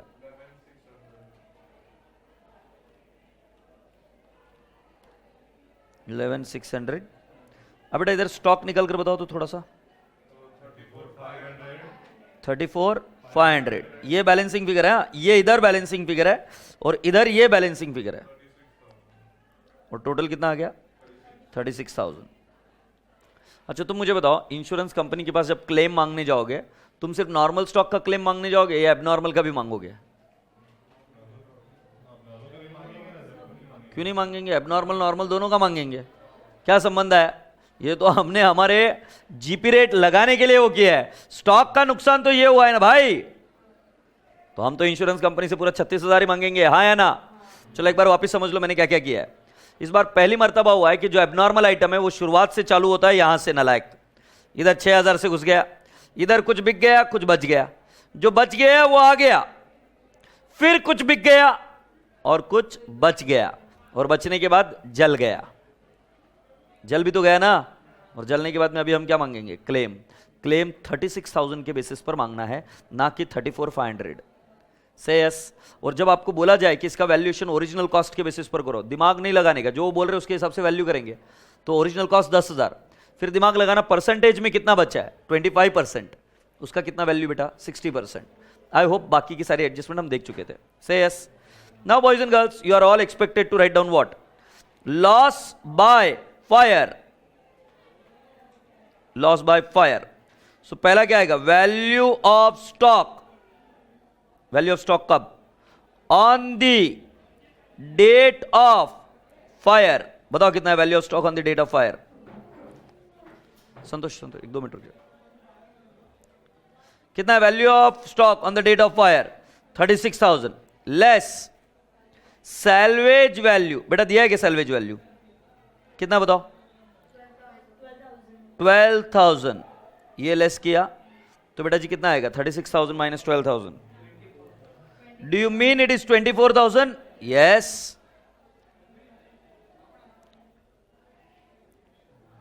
तो 24,000. अब मैं आपसे क्वेश्चन पूछूं, पॉलिसी अमाउंट कितनी है? 30,000. Policy amount 30,000. Okay, policy amount 30,000. Last second line. मैं आपसे क्वेश्चन पूछूं, वैल्यू ऑफ स्टॉक कितना था? 36,000. Average clause will apply or not apply? Will apply or not apply? Will apply. So लिखिए एज वैल्यू ऑफ स्टॉक. बेटा equation कैसे भी लिखो बट आपको आना चाहिए. Value of stock on the date of fire ₹36,000 is more than policy amount. जानबूझ के आपको पक्का बना रहा हूं क्योंकि आप लॉजिक समझे, रट्टा मत मारे. ऊपर जाके देख लीजिए, मैंने इक्वेशन उल्टे तरीके से लिखी थी. पिछले बार मैंने वैल्यू ऑफ पॉलिसी के कंपेयर किया था, तब मैंने लेस बोला था. इस बार मैं क्या बोल रहा हूं? Value of stock is more than policy amount ₹30,000, comma average clause will apply. Average clause will apply. Right, 2 minute. Insurance claim is equal to loss by fire into policy amount divide by value of stock on date of fire. So loss by fire is 24,000 into policy amount is 30,000 divided by 36,000. Can I not have the claim? 20,000 is absolutely correct answer. Is that okay? Now lovely people, today I am going to give you one question as an homework. That is question number 4th. Question number 4th. ये homework है. ये question मैं वापस दोबारा solve करूंगा आपके लिए, but मैं चाहता हूं कि आप एक बार ट्राई करें, फिर उसके बाद में हम जाएंगे. Is that okay? In the next session we are going to study loss by fire and loss of profit. Sorry, loss of profit by fire. ठीक है, अभी एक 5-10 मिनट का एक डिस्कशन छोटा सा बाकी है. वो डिस्कशन थ्योरी का था. आपको याद है मैंने एक पॉइंट पेंडिंग रखा था, वो बहुत इंपॉर्टेंट पॉइंट है, इसलिए ध्यान लगाकर सुनना. It's very important point, so it all depends upon you. Your attention पूरा रिक्वायर्ड है. अभी हम कोई प्रॉब्लम नहीं सॉल्व करेंगे. क्वेश्चन नंबर 4 मैंने क्या दे दिया आपको? होमवर्क. और ये मैं कब डिस्कस करूंगा? नेक्स्ट सेशन में. ठीक है, अब जरा एक पार्ट जो रह गया था उसको ध्यान से सुन लीजिए, बहुत इंपॉर्टेंट पार्ट है बेटा. ये पार्ट यहां पर है, देखो इस पेज में मैंने कुछ एक स्पेसिफिक एडजस्टमेंट दे रखी है आपको. Few adjustment. ऐसा हो सकता है क्या कि एखादा माल तुमने सेल कर दिया, sale of goods act is satisfied, but the goods is not delivered. मतलब ये मैंने सेल कर दिया तो ये लेकर चली जाएगी, बट ये लेकर नहीं गई, ये इधर ही पड़ा है. अब रात को आग लगेगी तो आग ये थोड़ी ना बोलेगी ये माल तो बिक गया है, इसको थोड़ी ना आग लगूंगी. तो आग लगेगी तो इसको भी तो लगेगी ना, तो क्या ये भी जलेगा कि नहीं? सो बेटा जी, इंश्योरेंस कंपनी से हम इसका भी क्लेम मांगेंगे, क्योंकि हम इंश्योरेंस कंपनी से किसका क्लेम मांगते हैं? जितना स्टॉक हमारे गोडाउन में था. ऐसे और भी लफड़े हो सकते हैं. मैंने माल परचेस किया, कल ही परचेस किया अमेजॉन से परचेस किया, तुरंत इनवॉइस भेज देते हो मेल पर. मैंने वही इनवॉइस हमारे संतोष, मिस्टर संतोष, हमारे मैनेजर को दे दिया. हमारे मैनेजर ने उस इनवॉइस की अकाउंटिंग कर दी, बराबर, उसने एंट्री मार दी, परचेसेस टू कैश, पेमेंट भी हो गया. अब मान लेते हैं कि आज ही आग लग गई, तो जो रास्ते में माल आ रहा है अभी तक वो भी जल जाएगा, है ना, क्योंकि इधर आग लगी है, उनको तो पता होना चाहिए ये माल भी उसी का है, उधर भी आग लगनी चाहिए. कम ऑन, थोड़ा सा have a common sense. Are you getting my point? तो ऐसा भी तो हो सकता है कि परचेसेस में goods are purchased but not delivered. Yes और नो? तो ये 4 टाइप के एडजस्टमेंट ध्यान में रखना. Goods sold but not delivered, और goods sent but not sold. ऐसा भी हो सकता है. माल भेजा on sale or return but not sold. अरे हाँ नहीं, या goods purchased but not received, या goods received but not purchased. कुल मिलाकर ट्रिक सिंपल है, ट्रिक एकदम सिंपल है। परचेस के बारे में सुनिए पहले। अगर माल आ गया है तो उसको परचेस में ऐड करना ही पड़ेगा। अगर माल नहीं आया तो उसको परचेस में से निकालना पड़ेगा। क्या ट्रिक है? If goods are received add purchase, if goods are not received subtract purchase. Sales में क्या, माल सेल हो गया है बट सेल के साथ साथ डिलीवरी पर फोकस करो। If goods are delivered it should be part of sale, add in sale. If goods are not delivered subtract from sales. So यहां पर हम फोकस किस पर रख रहे हैं? Movement of goods. मैं वापिस से बताता हूं, purchase, goods received add in purchase. Purchase invoice मिला नहीं गिला भाड़ में जाए, माल मिल गया तो परचेस में ऐड कर दो, right? Goods not received, invoice मिल गया होगा, परचेस में एंट्री हो गई होगी तो उसको बोला निकल यहां से, परचेस में से लेस। मेरी बात पहुंचती है आपका? सेल, गुड्स डिलीवर्ड, गुड्स गया, सेल में नहीं होगा तो भी क्या करेंगे? Add. Sir but sale of goods act is not satisfied. अरे हम AS9 नहीं कर रहे हैं इधर, सेल ऑफ गुड्स एक्ट नहीं कर रहे, इंश्योरेंस क्लेम है टॉपिक का नाम। तो माल डिलीवरी हो गया तो सेल मानेंगे। माल सेल हो गया, इनवॉइस बनाकर दे दिया, बट माल अपने पास ही है, नॉट डिलीवर्ड, तो हम क्या कर देंगे? सेल में से लेस। पूछ लो एक बार randomly, purchase not received, less from purchase, not purchased but received, add in purchase. समझ में आ रहा है ना? सोल्ड बट नॉट डिलीवर्ड, ठीक है? Sold but not delivered, less from sales. क्योंकि माल तो अपने पास है ना, तुम उसको सेल ट्रीट नहीं कर सकते, जल गया माल, फिर वो डिलीवरी पर फोकस करो। माल अपने पास है तो उसको सेल नहीं बोलेंगे हम। सो वापिस पूछो, गुड सोल्ड, इनवॉइस तो बन गया but not delivered.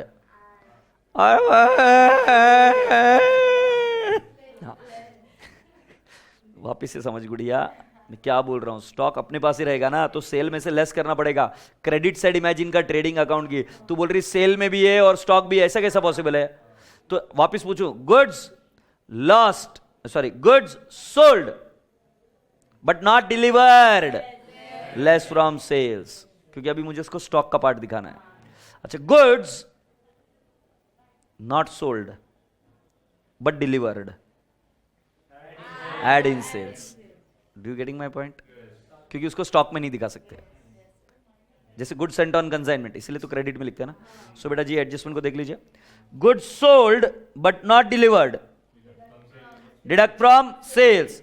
Goods not sold but delivered, given on consignment, entry of sales is not done, increase in sales, कळतंय काय? Goods purchased but not received, less from purchases or deduct from purchases, and goods not purchased but received, add in purchase। तो मैं आपको वापस बता दूं, अगर ये क्वेश्चन आया तो ये सबसे इंपॉर्टेंट है, क्योंकि मेजॉरिटी बच्चे इसमें कंफ्यूजन करके आएंगे, आपको ध्यान रखना है। Is that okay? सो कौन सी चीज कहां पे ऐड करनी है? और इधर प्लीज भगवान के लिए ट्रेडिंग P&L अकाउंट के लॉजिक मत लगाना, क्योंकि आप वो नहीं बना रहे हो, आप क्या कर रहे हो? इंश्योरेंस क्लेम कर रहे हो। Is that okay? So with this loss of stock by fire is over. एक क्वेश्चन मुझे दिखाना वापस जरूरी है, तो वो हम दिखाएंगे, question number 4। Is that okay? So with this प्यार से बाय बोलो एक बार, बाय। बिना होमवर्क किए आने की हिमाकत मत करना, नहीं तो आना मत, कोई इन्विटेशन नहीं है किसी को। If you are going to do the homework, only then come, otherwise don't come. ठीक है? चलो, bye bye and God bless you all. Take care.